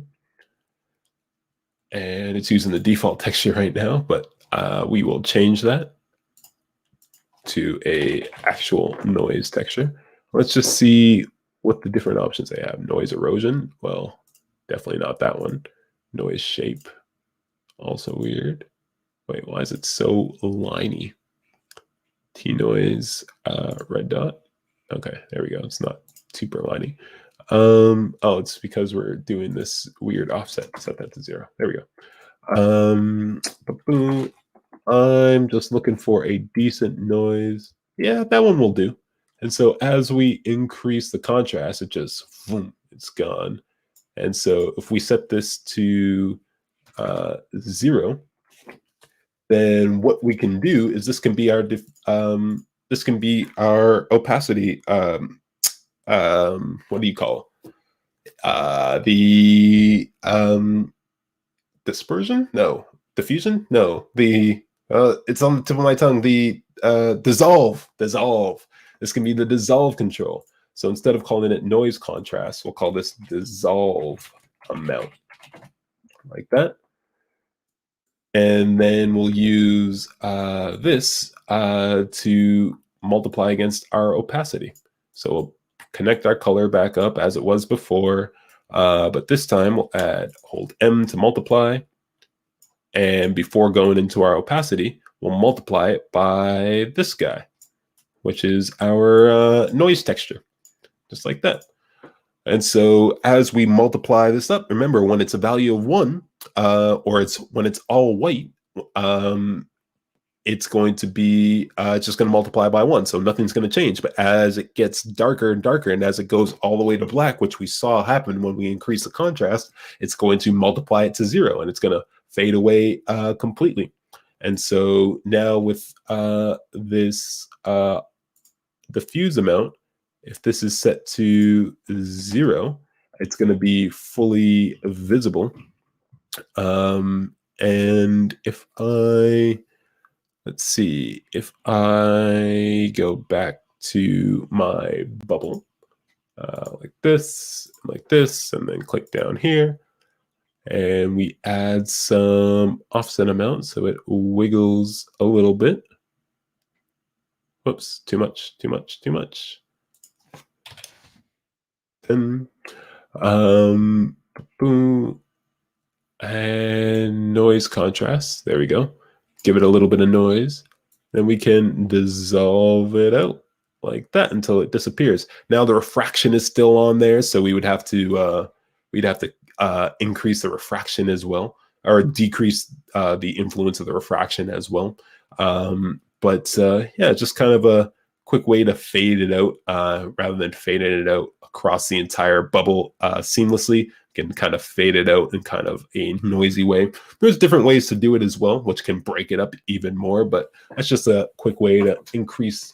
We could also use this as an icing shader, it would appear, as we could bring it in and it looks like it's icing up in many places until it's completely frozen, which is kind of cool.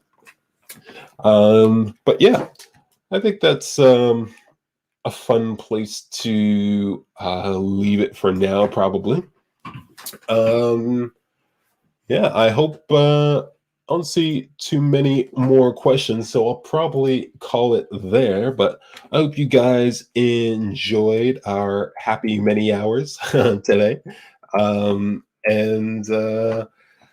yeah, really enjoyed answering your questions. I believe Nikisa will be hosting the happy hour next week. So she is definitely one of our AR experts over at CircuitStream. So she can answer even more AR specific questions for you as well, I'm sure. But if there are any last, you put the 5 into the hours. Thanks so much, Tyrell. No worries, no worries. My pleasure. I enjoy it, as you can see, and as you can probably tell. So yeah, unless there's any last questions for me, I'll probably call it there, hand it back, and yeah, really enjoyed it, and hope to see you guys next time I host as well, and we can hopefully, as you guys build up your questions, can throw even more my way. All right. How should, yeah, take care. Let's see with the